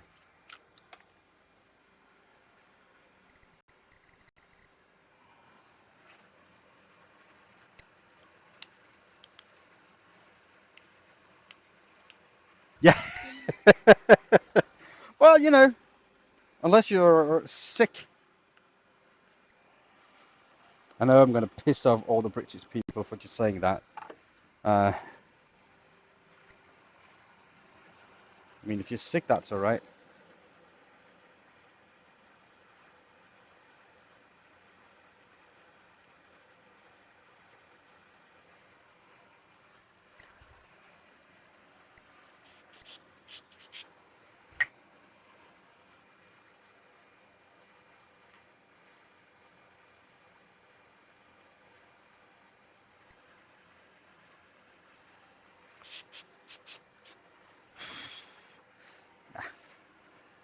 It's all good and fun, right? So,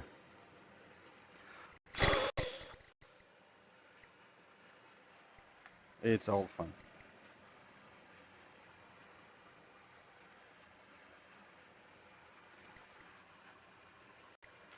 Yes, I did work with that. I can't remember because it's been a while. Um, so I wouldn't.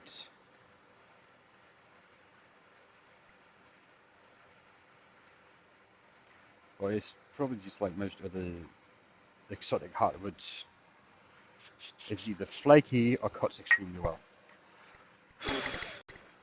But normally it is beautiful. So it's got that going for it. Bark oak is awful.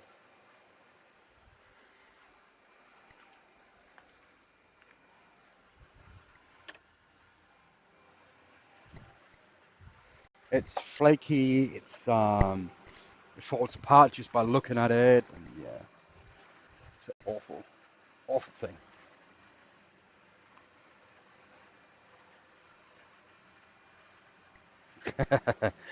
Most of it, well, you can't get lucky, that's for sure. But most of it just needs to be stabilized before you can do something proper with it.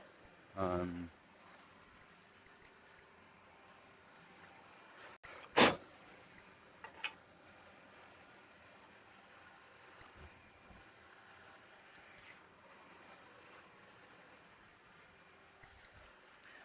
so there you go. Well, it can be beautiful. It can be really nice for inlay. Hello, Ivo, Supan, Borgus. Strange name, but I'll try my best, didn't I?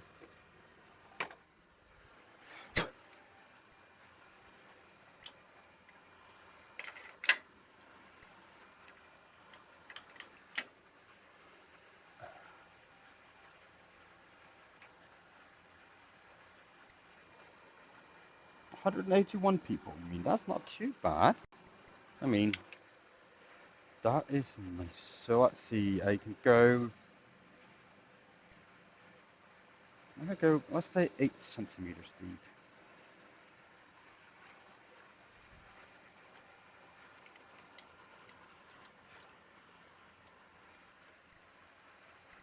It does help with the algorithm.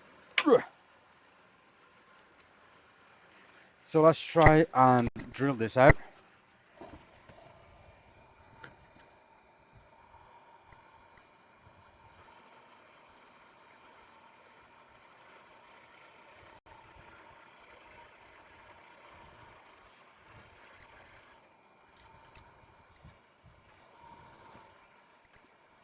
Oh, let's see. I need to. It didn't go well. That sucks.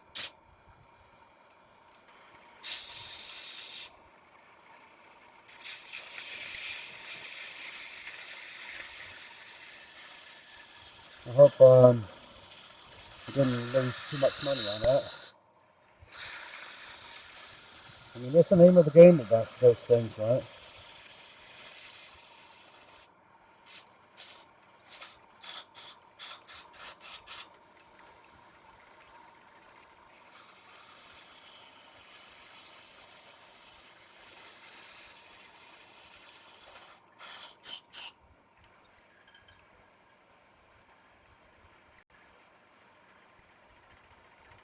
Too fair.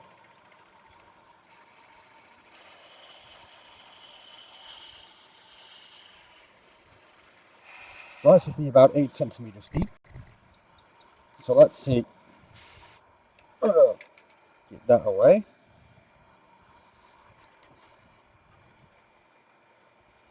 So now 8 centimeters. So we're about here. So we've still got a little bit to go, which is nice. And I can get that out of the way, because that's job done with that.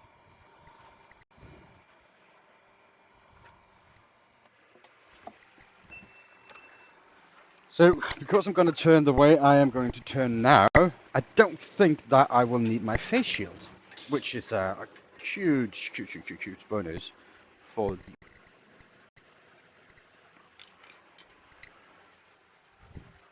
It's a huge bonus for the audio, to be honest, because it's been struggling quite a bit when I got my helmet on, which sucks.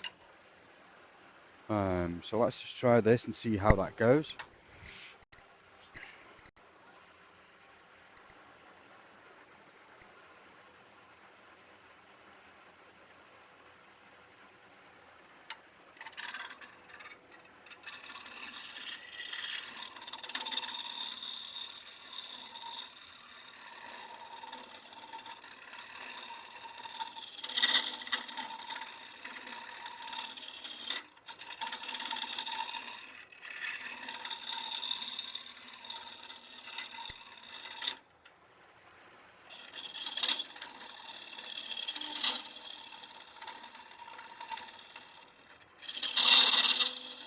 low RPMs, we're going to turn slower.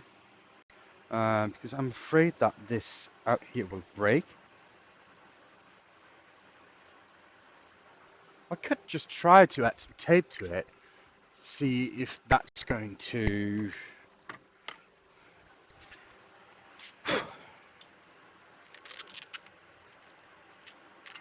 just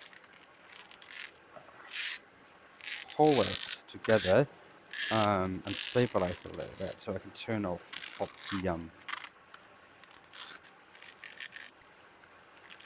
the speed to make my life easier. It should not get in the way of this.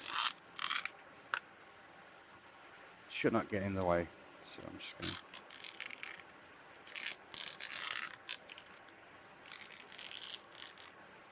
gonna add a few rounds of tape and hopefully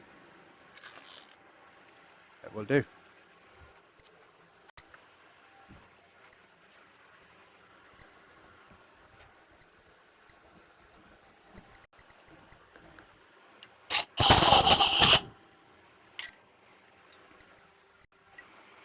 Let's see. Let's try to. No.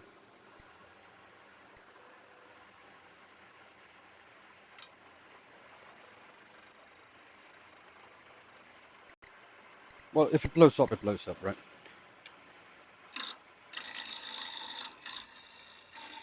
We'll see.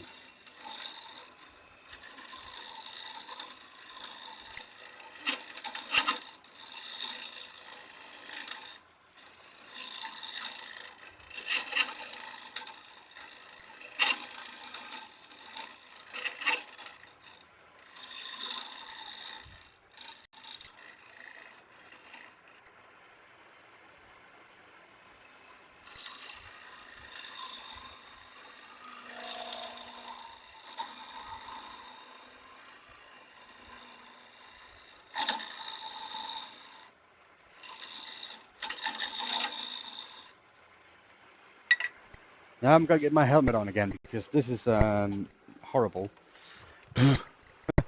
It's just basically, it's just horrible.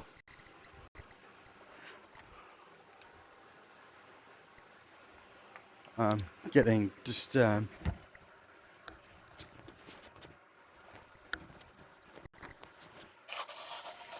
in my face all the time. That is annoying. Yeah, I put it on again. It's because of the audio I took it off, to be honest.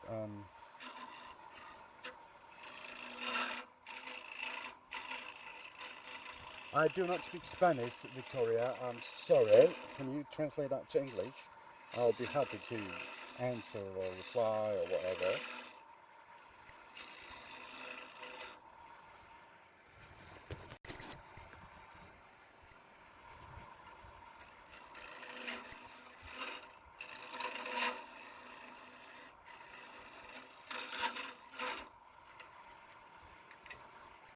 Yeah.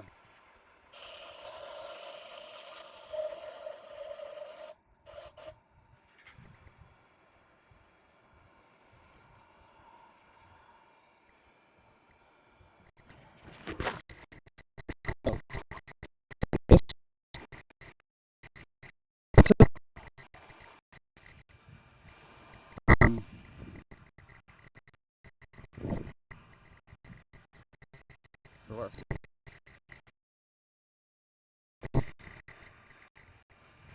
Now the audio is playing. What about this?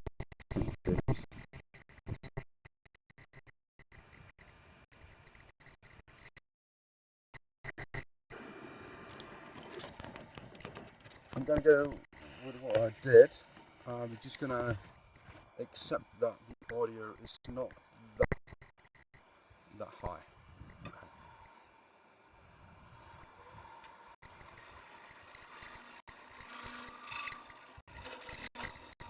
Well, that is another thing that we have to live with.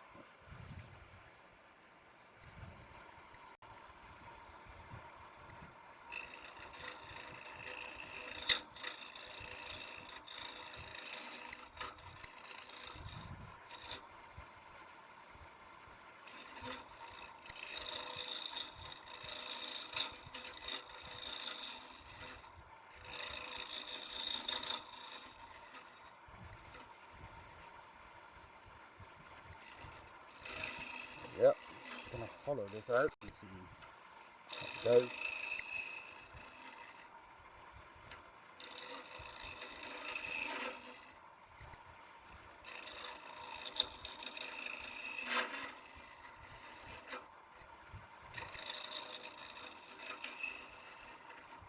Now this would be actually a good case for the GoPro, not GoPro, the Proform from Woodturning.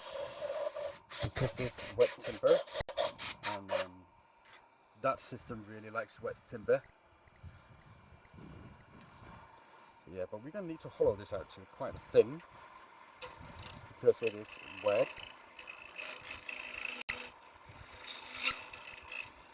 But I am okay with that.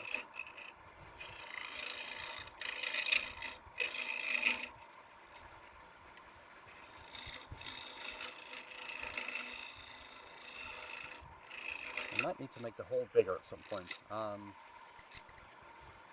But yeah.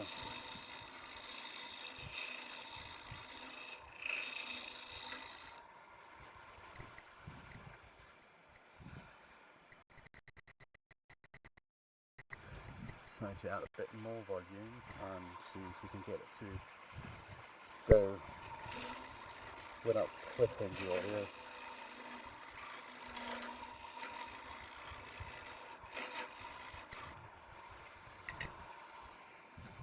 It's grabbing my tool in there quite a bit, so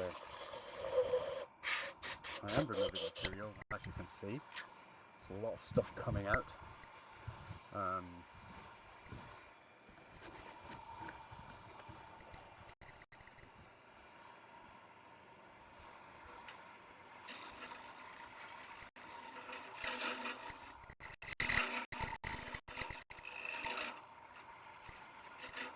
Probably should go with another tool now.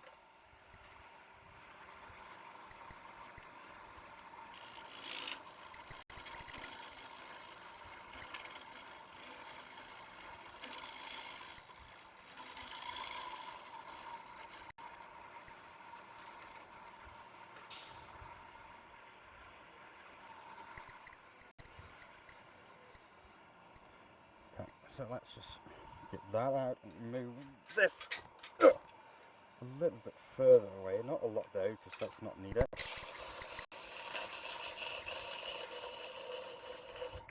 There's actually shaving coming out from there, which is impressive. Hello, V6R. I cannot pronounce the rest of your name, but yeah.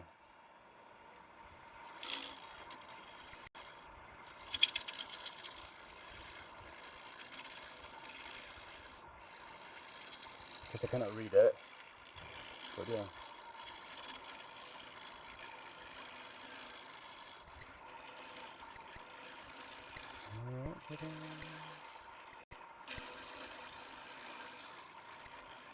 So this is all about feel.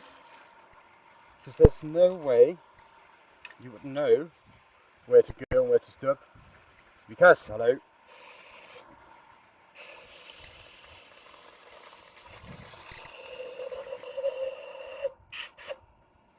So it's just all feel. I know where my tip of my tool is, because that line is the same as this tip, really, really close to. So I know where it is. But other than that, it's just a matter of feeling it and kind of imagine the inside of this piece and how that feels with the tool. And that's one way you can get that done.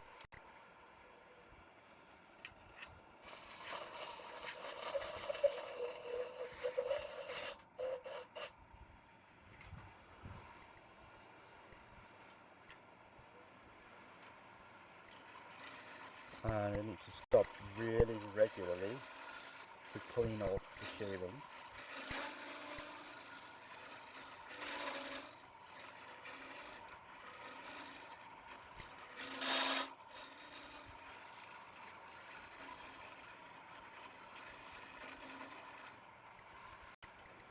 Like a lot more often than I'm used to. You're still here? Alright.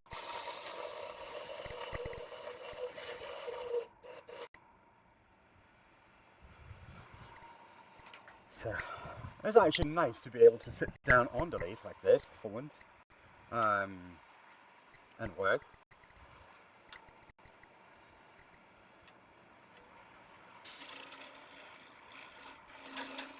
And also because yesterday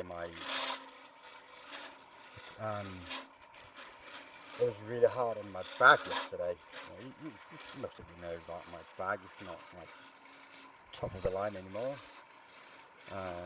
So standing up for that long and an awkward position, trying to help control the tools of the students,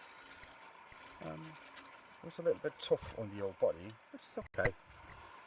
It's part of the job, and I knew what I signed up for. So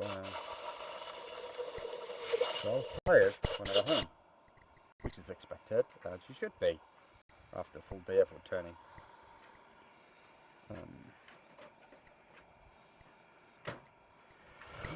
Just wondering where the last tool in that ring. Oh, there it is. And I need to go get another carbide for this. Just give me 1 second. I do apologize again for running off.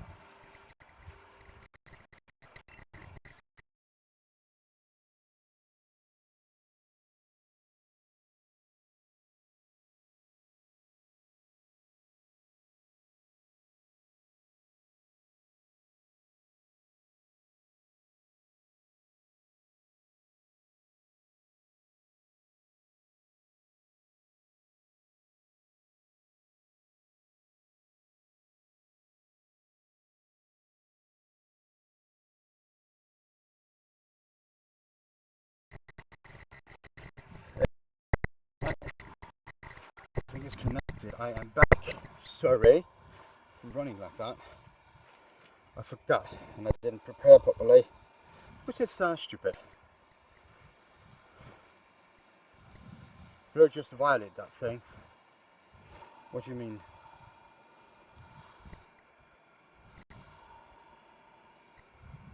What did I violate?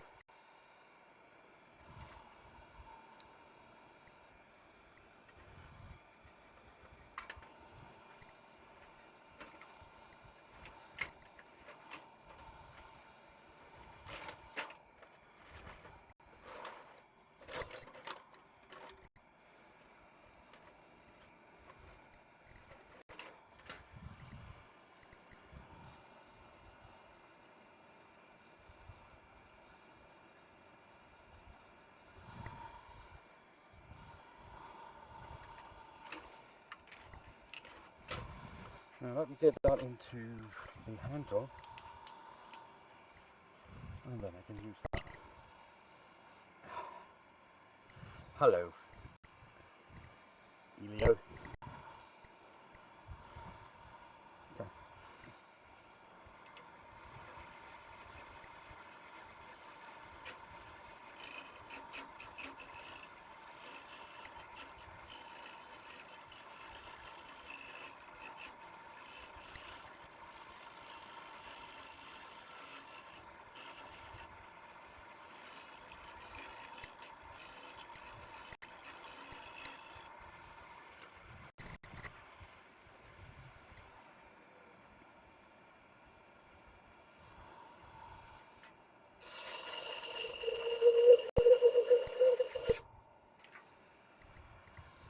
I have a lot more material to remove from the sides. I'm not sure which would be the best to reach. I mean, this will do proper.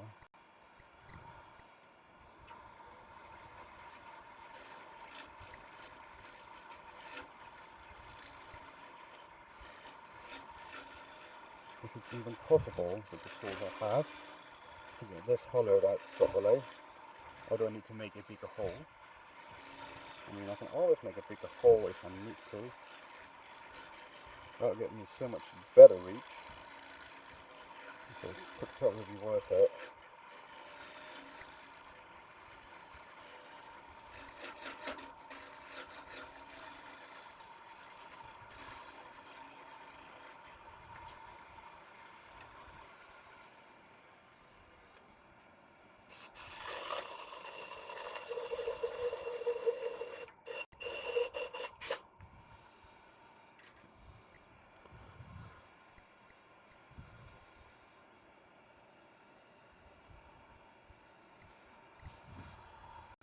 I probably need to have the hole bigger.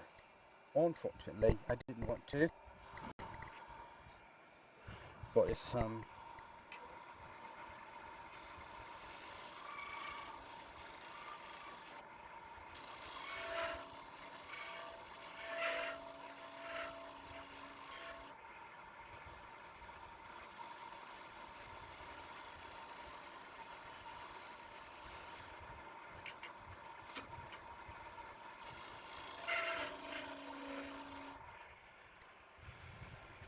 thank you for the sub. Oh, look, Vic. I appreciate that.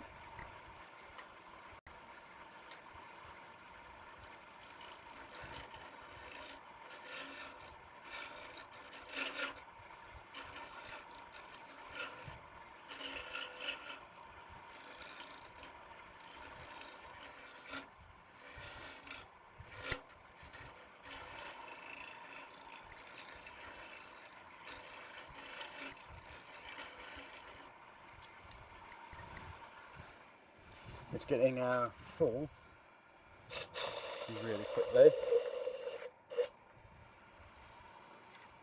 So it's a matter of just stopping quite often and just cleaning them out. Otherwise I'm going to have some issues.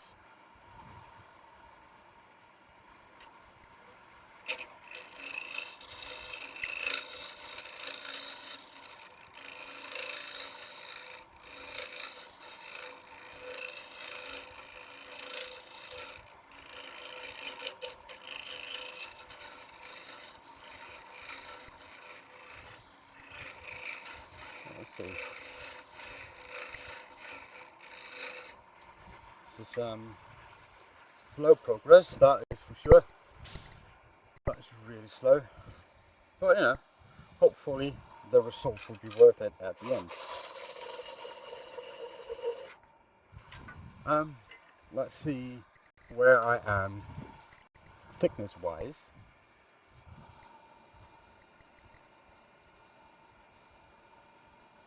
So this is zeroed out now.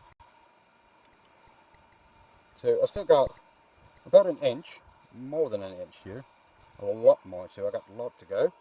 But down at the bottom, yeah, this tool cannot reach that. Oh, there you go. About 3 centimeters, so that's quite a lot. Up here, it is 6 millimeters, so that's cool.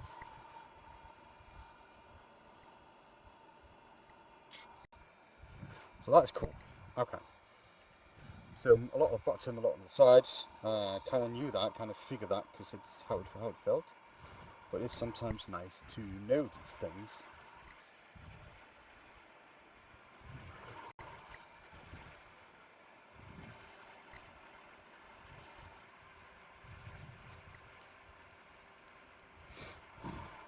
Let's zoom in a little bit more.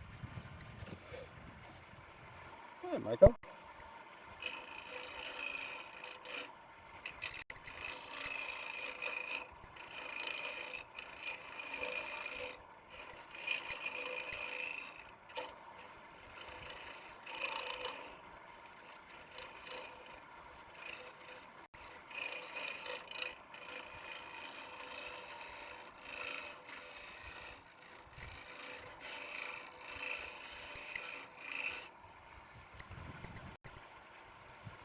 So let's see, just for funsies.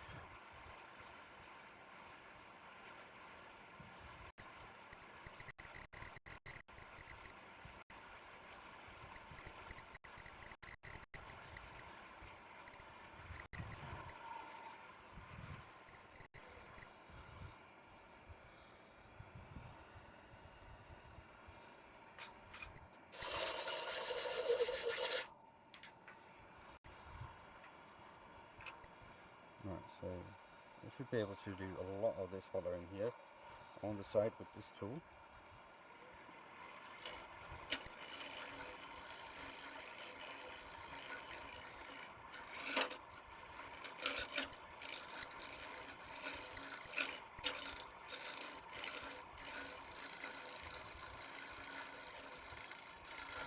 Apparently, the key is to move slowly, which is expected, to be honest.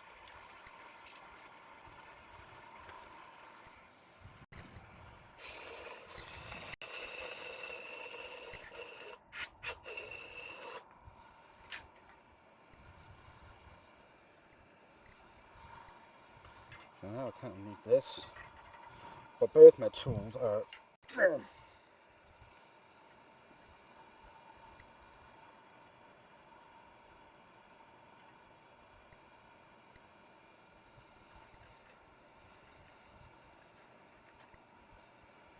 getting to the point now where I can do like that. It's fine. So I get a little bit better support.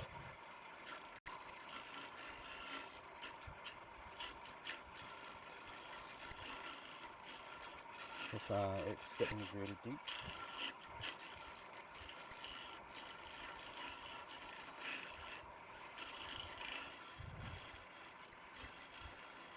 Thank you, buddy. I appreciate that.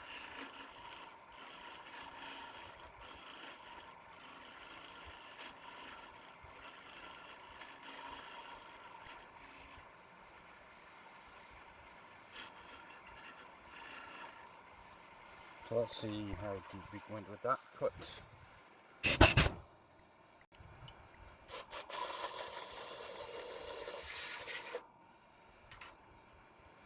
Still got, well, this here is thin enough. I should not go any thinner on this part. But the bottom here and all this down here should be a lot thinner from about there and downwards. Can I reach with this tool like that? I can reach quite a bit of it, which is what I'm going to do.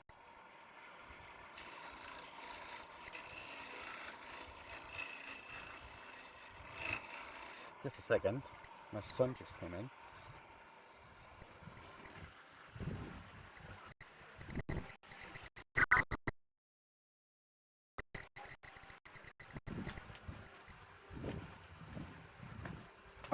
Yeah, that's my son.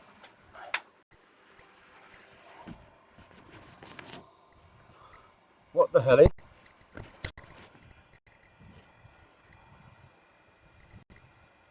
shoot your finger? What do you mean about sealed your finger?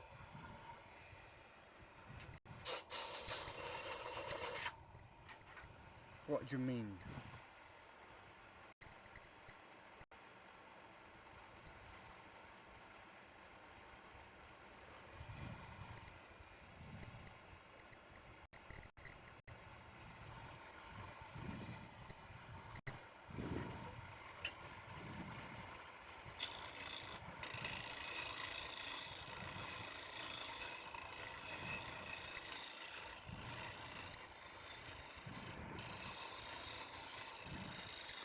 Look, I'm in mic, by the way. How you doing, dude?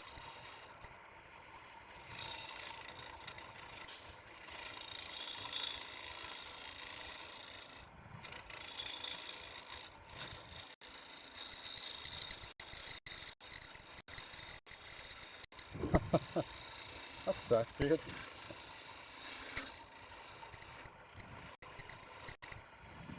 Sometimes, you know, you get it nicked up, just don't stop bleeding. It happens to me once in a while.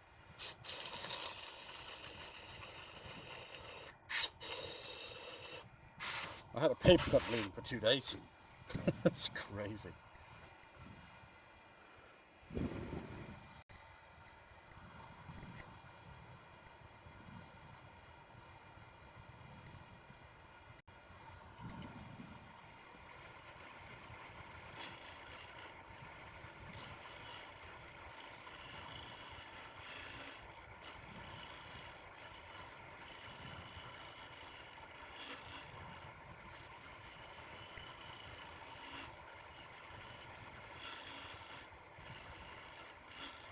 The problem with this is it's wet, and it needs to be really thin, otherwise I'm pretty sure it's going to crack. It probably won't crack anyway, but I'll try my best to get it as thin, and it will not, which is also a fun and challenging experience, which is also a good thing.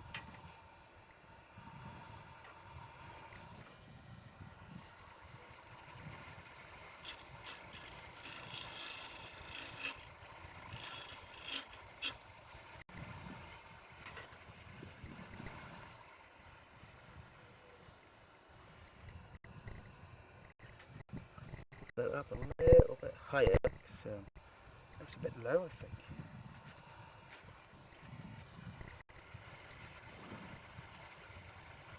Super glue.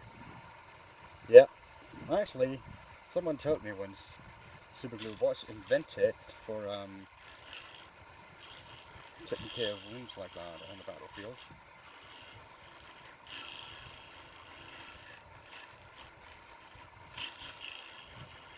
If I'm not mistaken, I had a broken eyebrow, sorry, glued up with super glue when I was a teenager or my preteens, if I'm not mistaken. So yeah, it was still a thing back in the late 80s, early 90s. I think that's what they use anyway, I'm not sure. Okay, so this is getting rather not too bad. Yeah, I'm just fingering it. Because sometimes a man just needs to finger his timber. His wood, sorry. Just need to finger it. It's just a thing.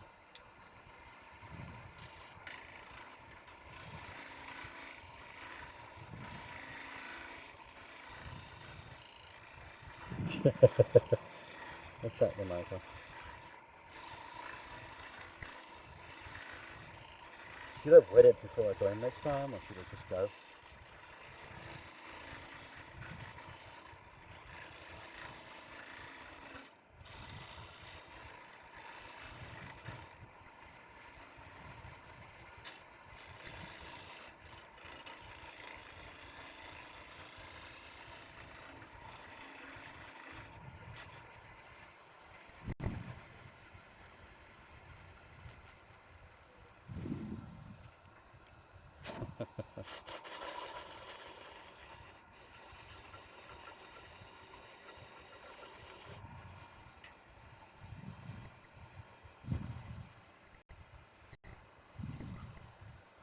Hello, Mohammed Backwards.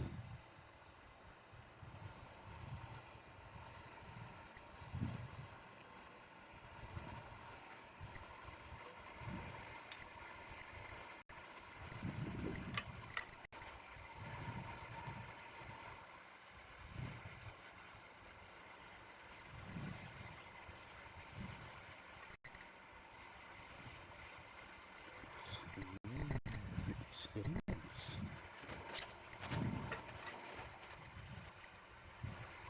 That's nice. Hope they turn out well.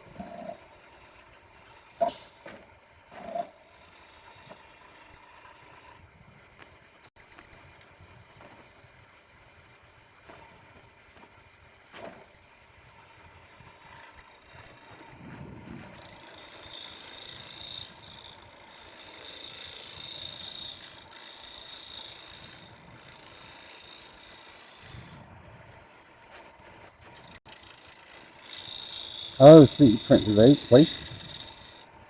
Yeah, well, that can work.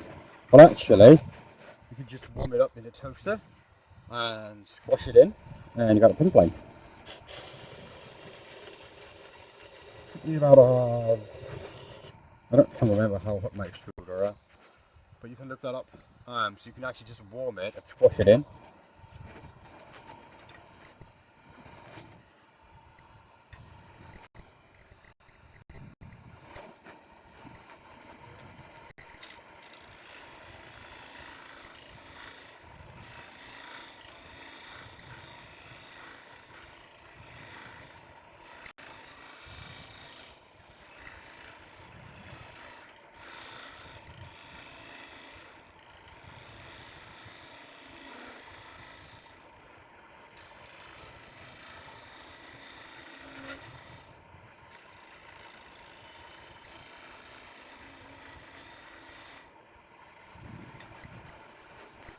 Oh,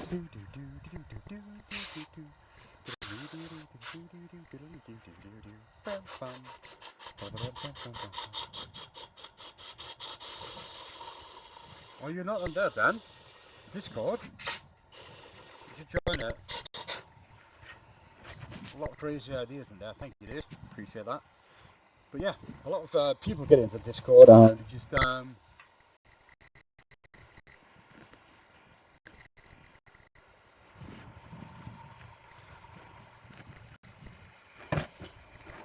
so there's a lot of people there just exchanging ideas and just so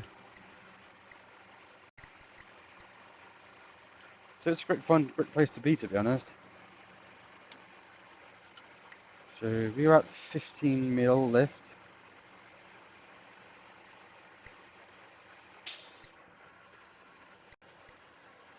Help each other out.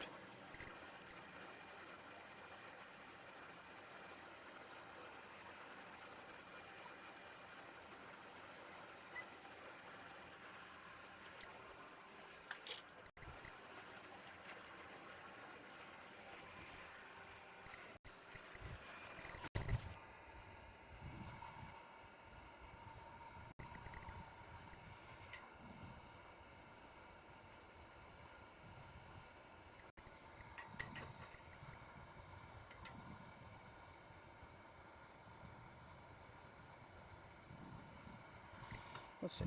Maybe this is work.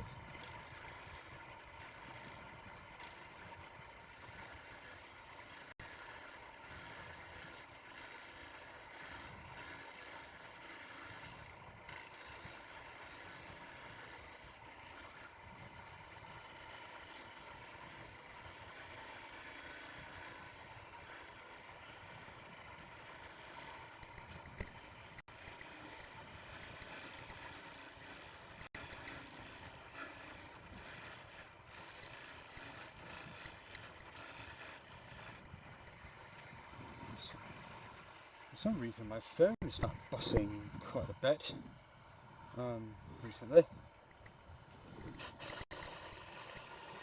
Interesting to see what's going on with that after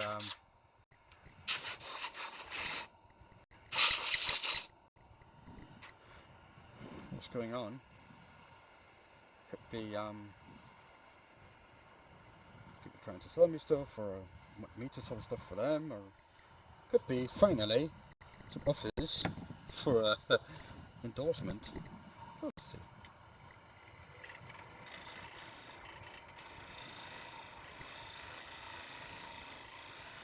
I wouldn't say no to a little bit of that stuff.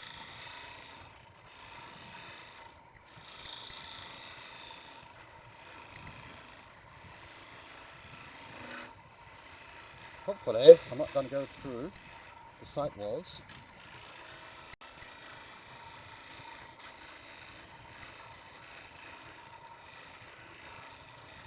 But to be honest, I really don't know yet how close I am. It's working from your phone for some reason. That sucks, dude. It actually also is a PC app, so if you're on the PC every now and again, it's also something you can do there.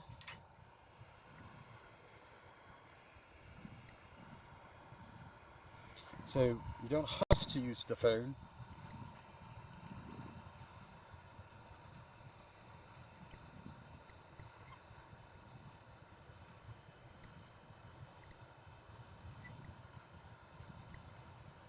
So the sites are coming.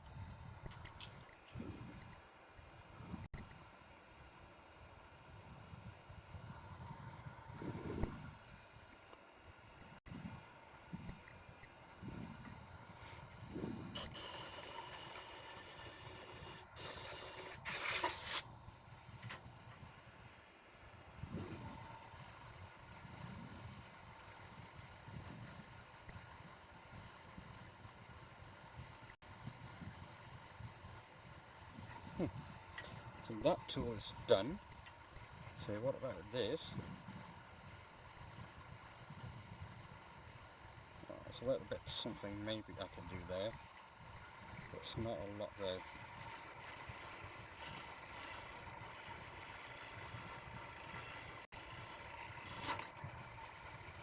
Whew. Yeah, there's not much I can do with that. Ooh, that's a lot of people watching, dude. 240 now. That's not bad.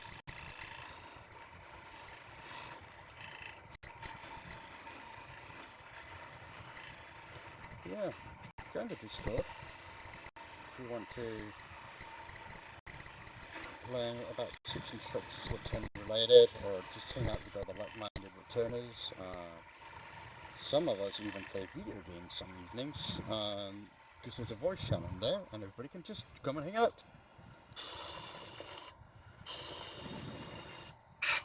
It's a very light, easygoing place, and accepting of everybody. Must warn you, Michael is in there quite a lot, so you know, you are warned.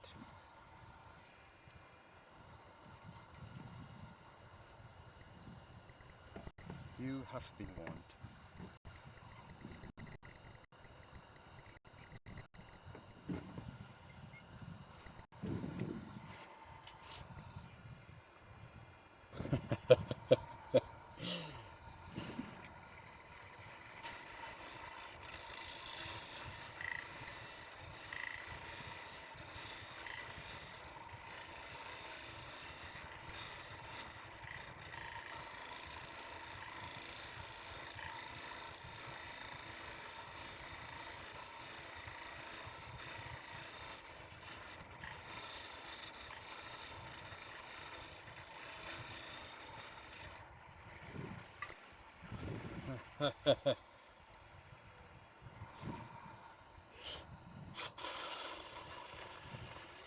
What would you do without us, Michael?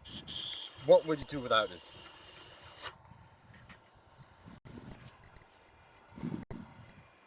I'm just, just wondering.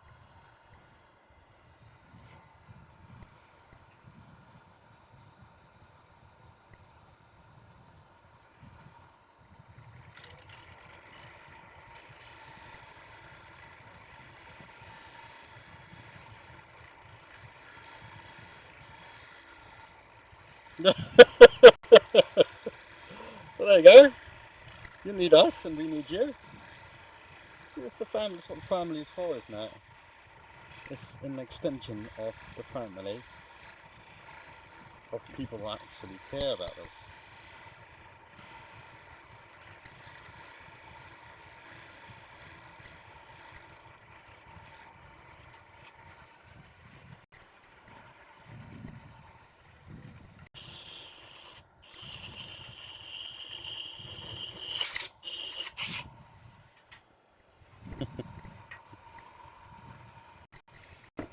Okay.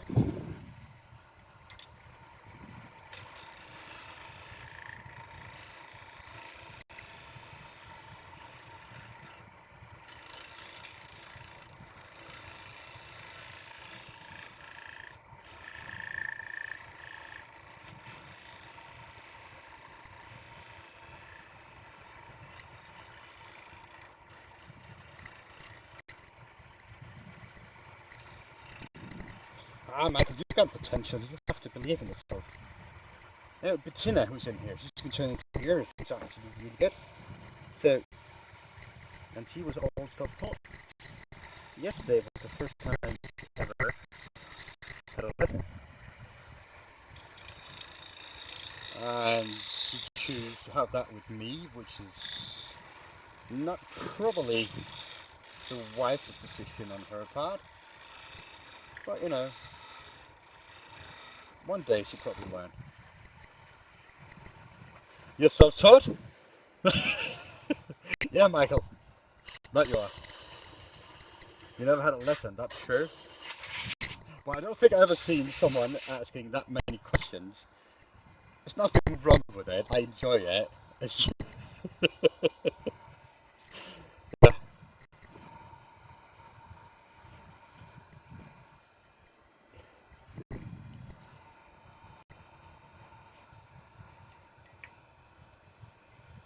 Which is great because that's what we're there for.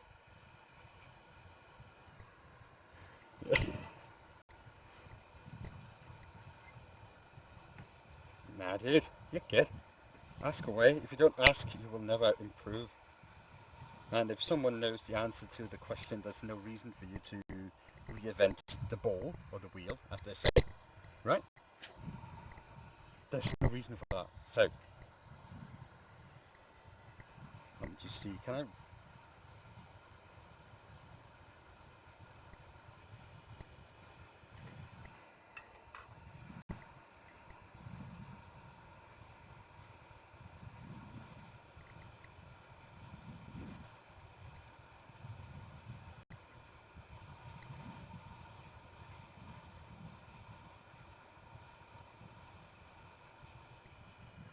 Yeah, I cannot reach that. I love the questions. Hello, Poplo.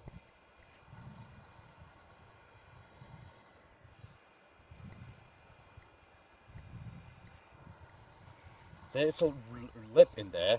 I cannot reach it, and it's pissing me off. It's really annoying me. That is, I cannot reach it with anything.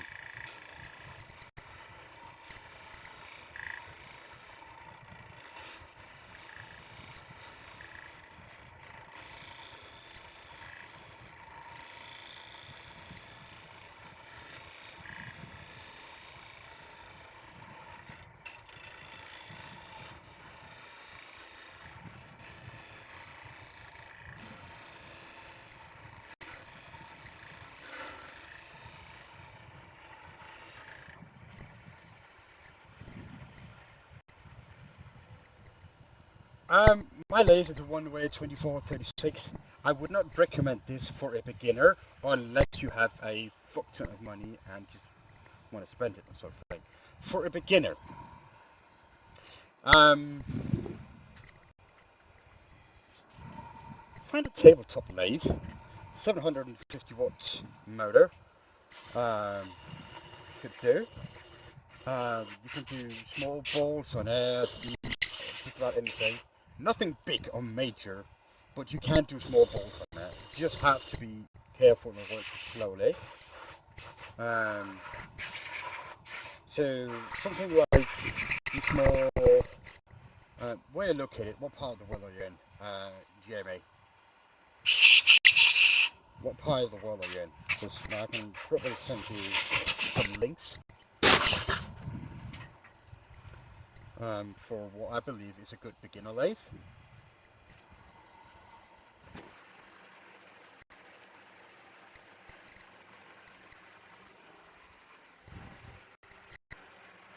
Depending on your budget, again, because I have people come in and spending um, 3,000 euros on a beginner set, and I have people coming in spend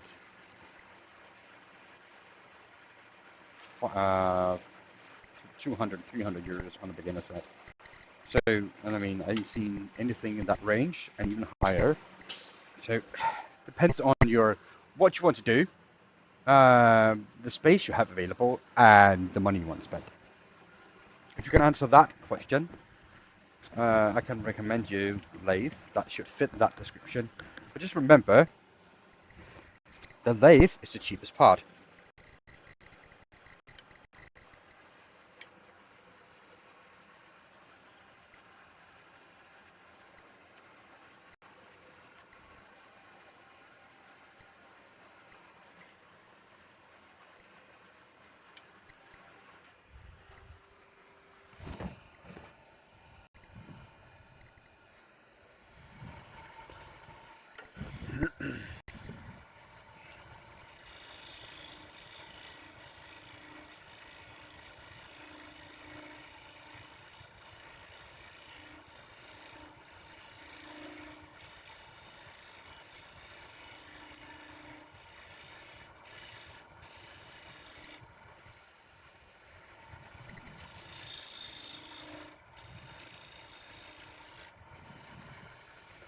So yeah.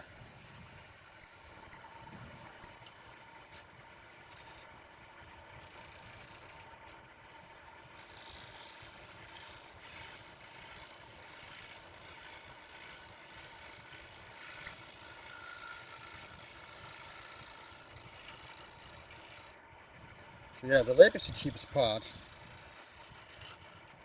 So now you know that. Do you still want to get into the hobby?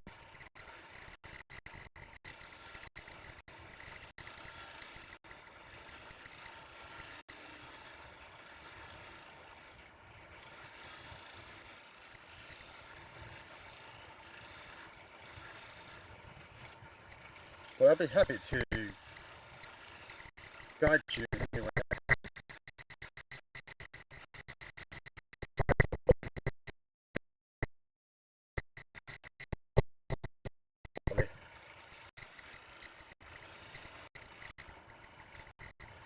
So it all depends on budget and space and what you want to do. Because if all you want to do is make pins, by all means get like a small jet or a Hotman, a Bonado, or whatever the cheapest lathe you can find is a bench up one with cast iron frame. You want cast iron on the bed, and you want moss taper 2 in both ends, and a standard spindle. Depending on where you are in the world, that could be a 33mm or an inch.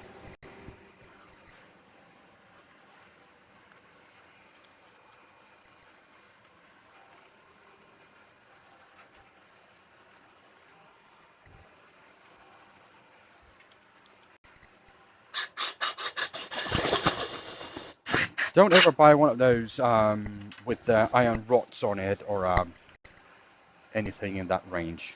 That would just be a huge mistake. You most definitely don't want to do that. You can see how close I am to going through out here, how thin that is. So that's really cool. And I can actually see inside the piece like this. And I know where I can work and how much thinner I can go just by shining light through it. You cannot see the bottom because that is not.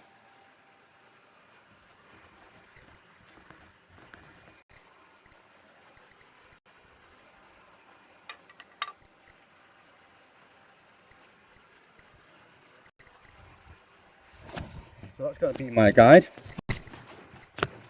Oh, sorry.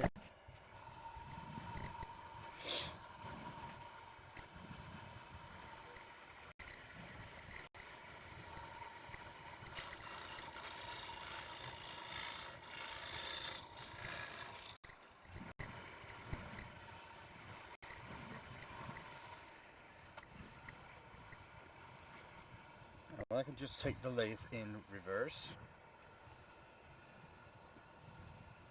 like this, because so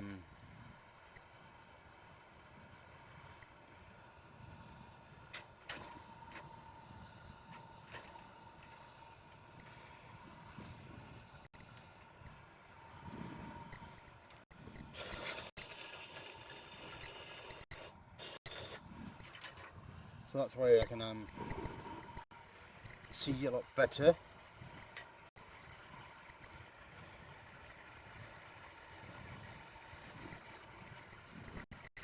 What way I can remove it.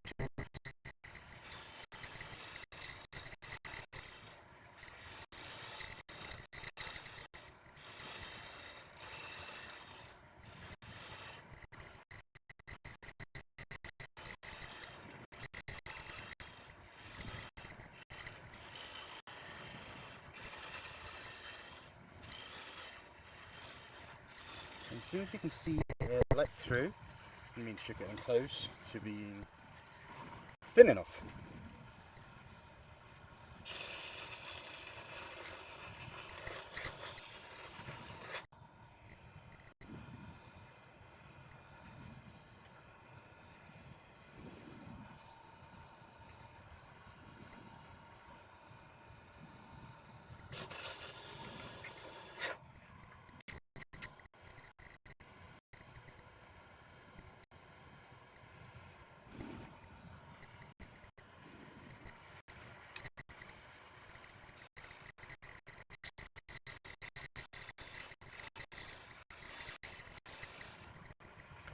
So it's a really nice way to gauge it, especially on those wet hollow forms.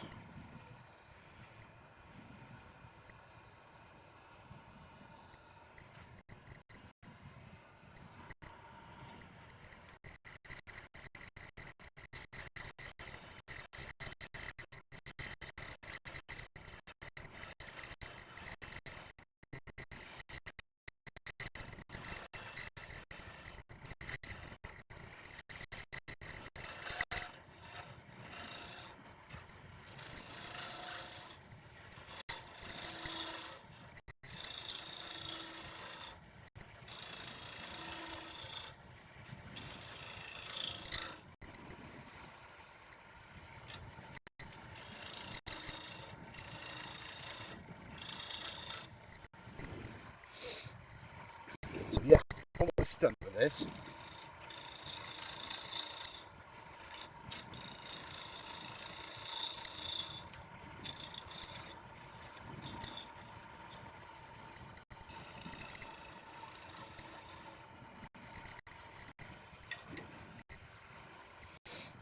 unfortunately, the rim has broke, so I need to glue that back on.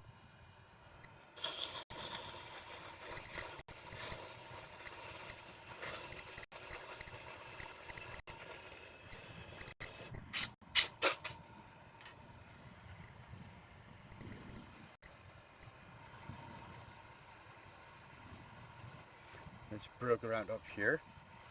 It's broke multiple places. I can see this has actually gone through. So it's another thing. But before I do all that, I need to start sanding because I'm done with the colouring. I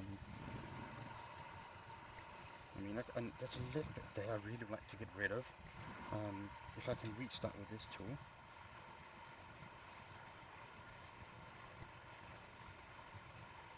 Yeah, like that there. Right.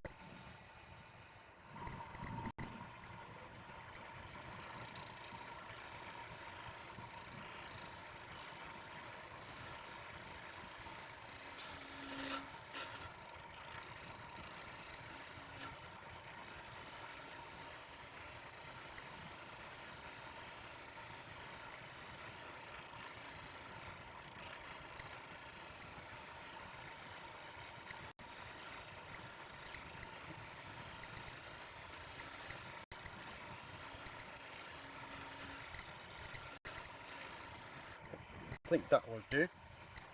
No worries. But did I answer your question? I just told you the basic what you need to look for. But yeah, if you want more guidance, I'll be happy to help you whatever. Get into the Discord, and I'll be happy to answer all your questions and have a one-on-one talk with you and send you links and what you want to look for.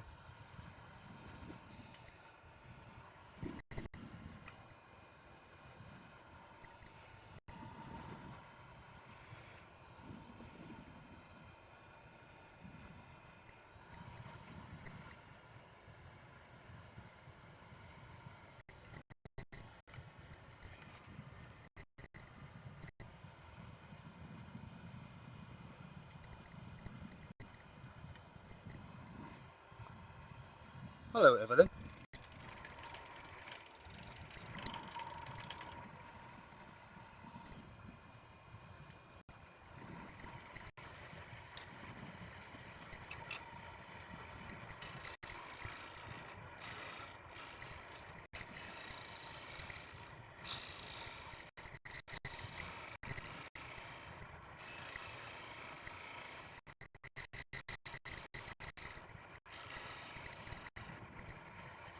Okay.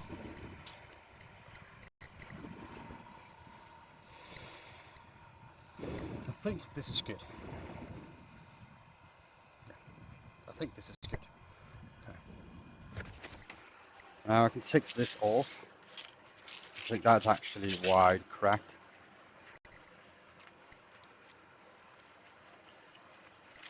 And I can get to gluing and then to sanding. And I need medium viscosity. That's a minimum. That's a middle one there.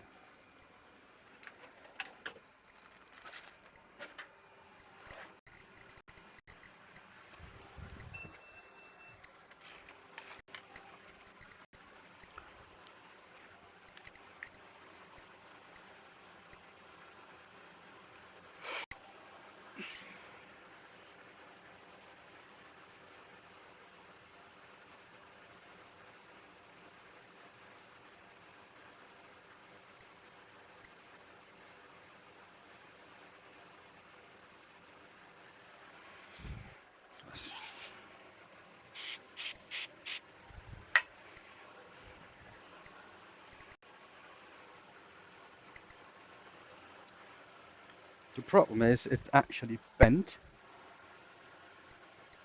This here, it's bent out of proportion. So I'm not sure if I can glue it up, but I'll give my best though.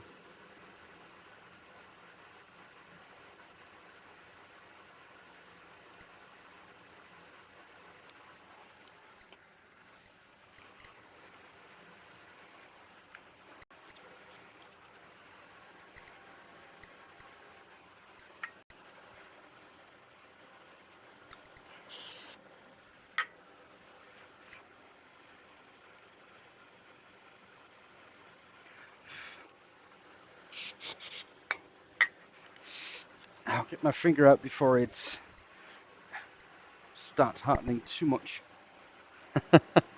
Otherwise I'm gluing my finger in that place.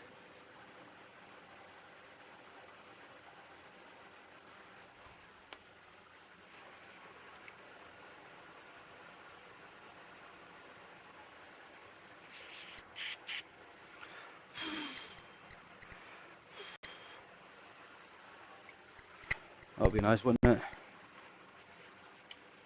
That would just be nice.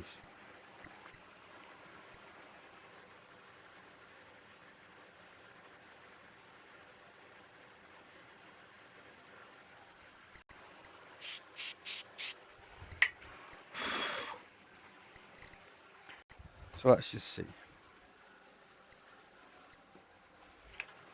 we can get this to sand properly, because that's the next thing, because it needs to be sand quite a bit now. And it's kind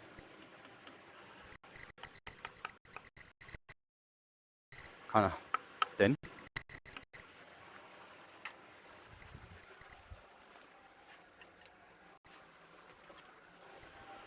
You can hear that with the mic.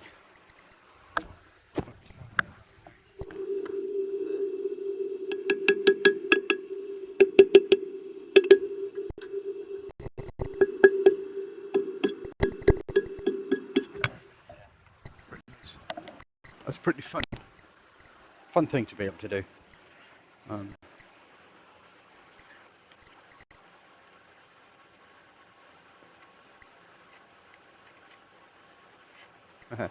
Even sounds proper thin.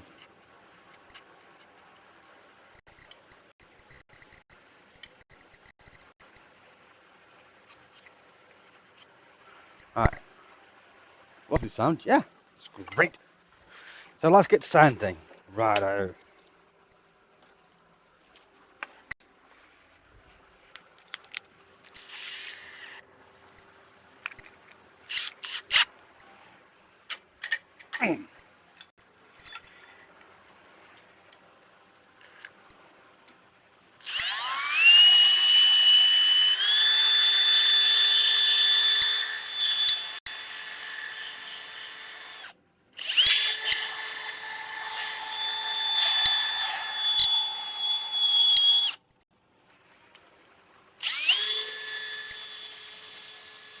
Now this probably have to be sanded at a later point as well. And I need my shouldn't some sand without the mask on, right? Because that's not how you do it.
Now sanding is just the best part of a thing, isn't it? It's really annoying, to be honest.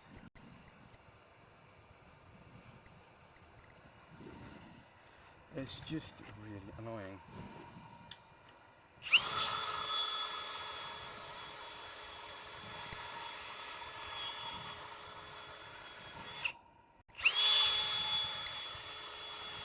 Everybody loves a good sanding party.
Now I would probably sand this good speed as the lathe is going. The problem is I don't trust this anymore. Wait, I do have something. And I just got it as well. Haven't had it for that long. Some flat wheels. Now,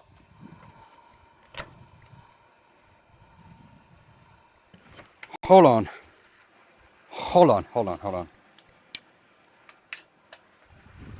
So I haven't tried these yet. So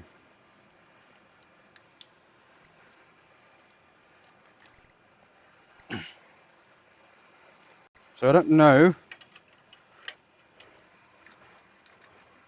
how well they would work. So see, I got 150, 100, and 80 grit. So I got a few different ones. I don't know how aggressive they are. Well, I know because it says on them, but you know, it's still not actually certain that they will do well with what I'm trying to do.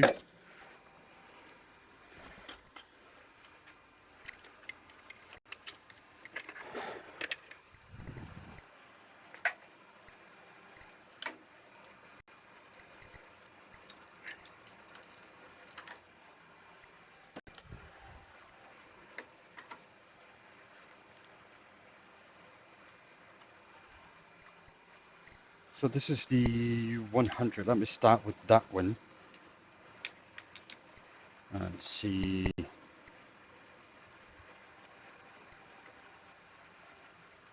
that will do.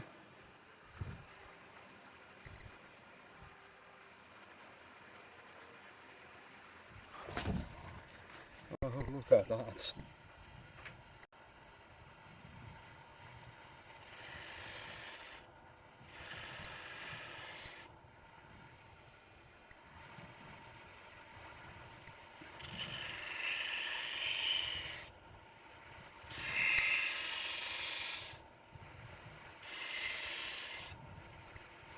I mean, that dude, it's not a bad job.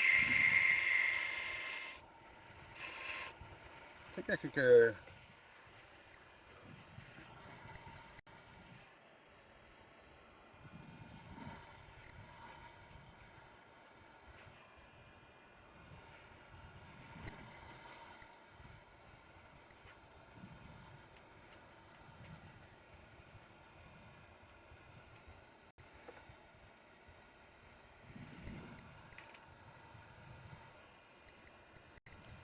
Yep.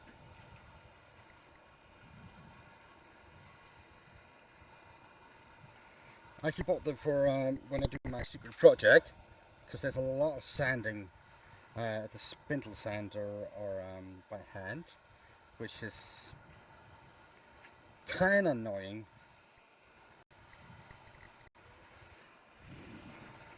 So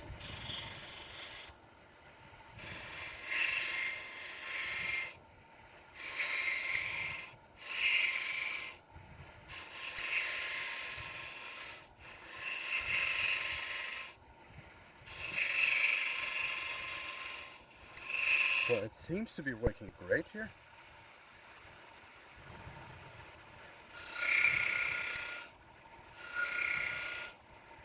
Yeah, this is nice.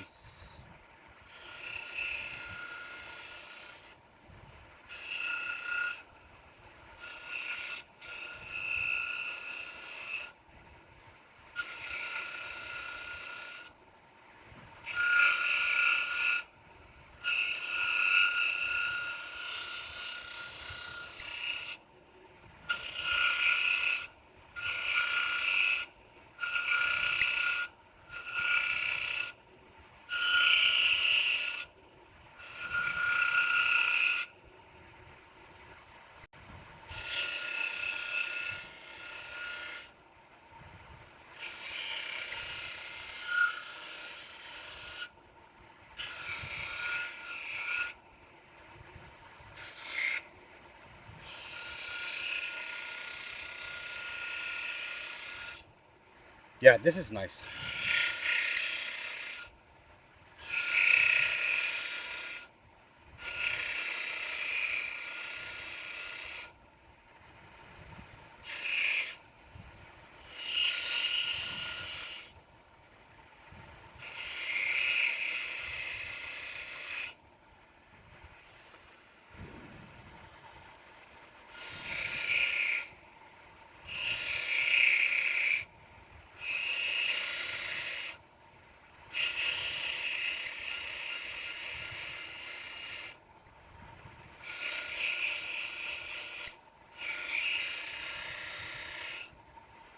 Hmm.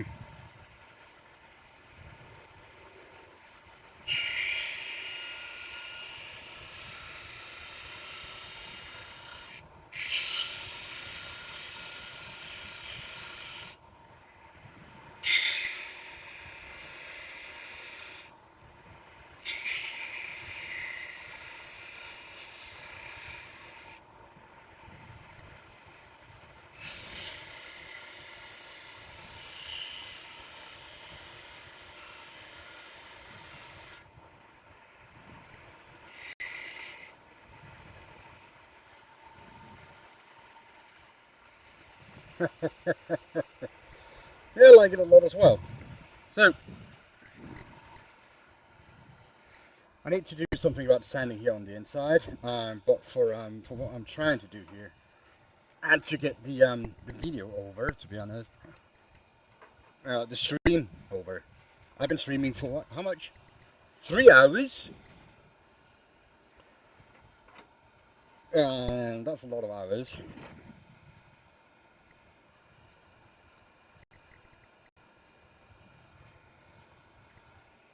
I'm gonna sand the bottom.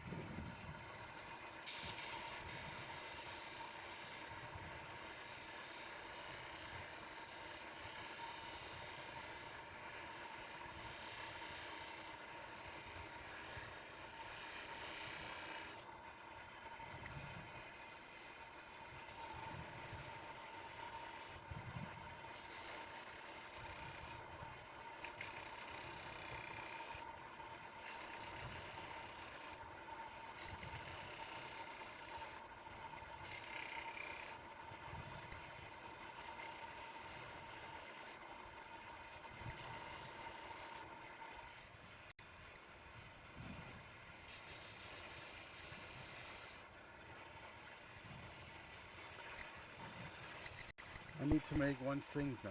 Thing then though. What is that?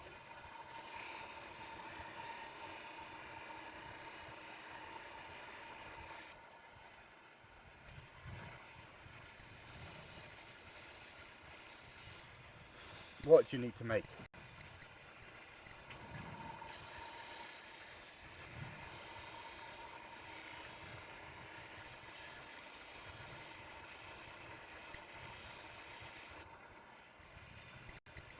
Oh yeah, these are nice.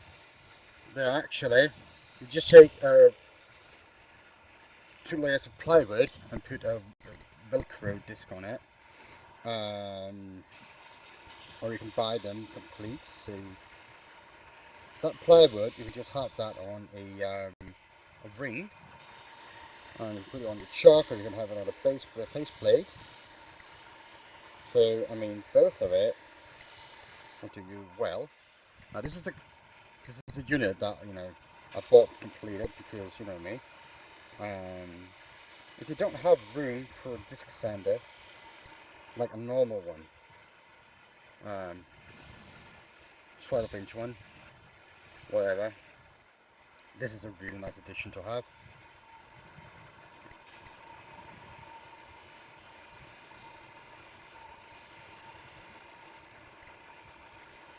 Well, I did buy it. What grip did I put on? I can't remember, to be honest. I think this is 120 or something.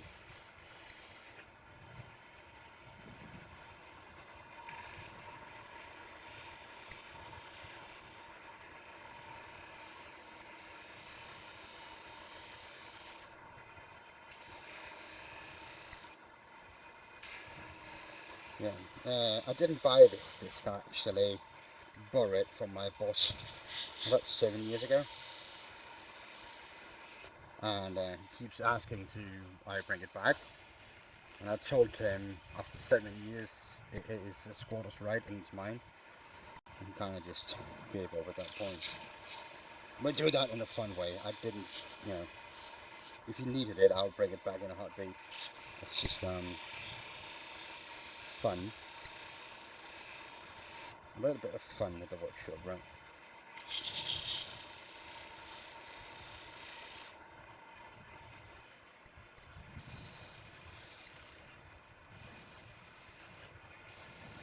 If you get a Velcro base, you can just swap them out really quickly.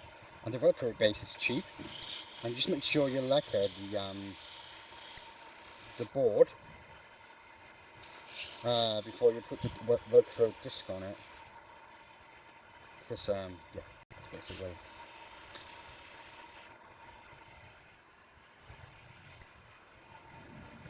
Now, this is not done yet. I still need to sand the inside here quite a bit because that's not nice.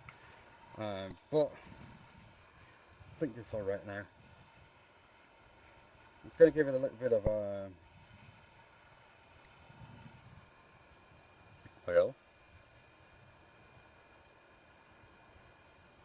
Well, you cannot see that. Well, you can actually see a little bit of the red coming through out there. Yeah, you can kind of see it, maybe. Well, that's the way to go, that's for sure. So,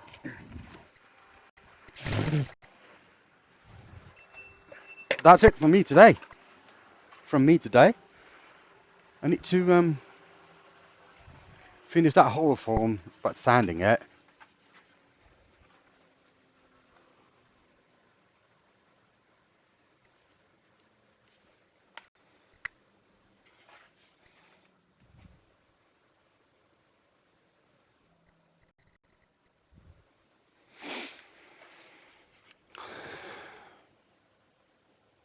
I think that's nice. You can actually really easily see light coming through at the base there,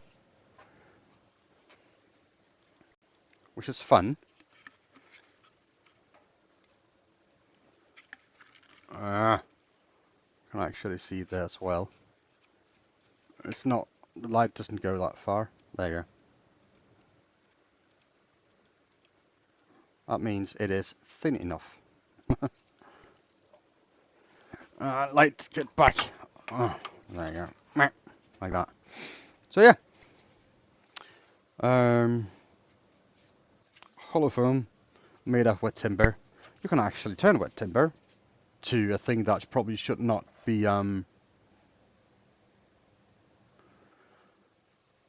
should not crack.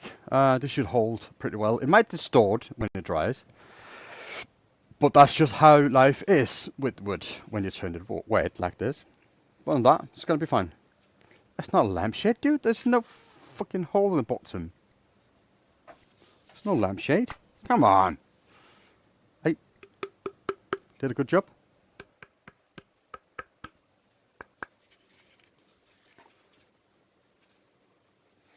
But yeah, I think actually this is rather dry now. I didn't make mistakes today, Nikolai. I'll see you in Diablo later. You're gonna be my bitch for an hour and two. Uh, hello, Michael. Welcome in.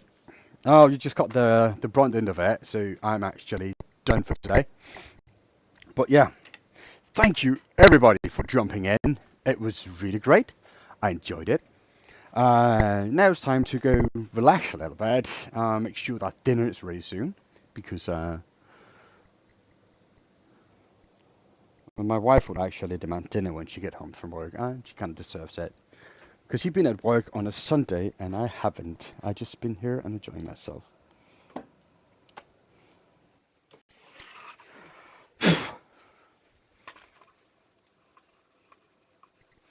Yeah.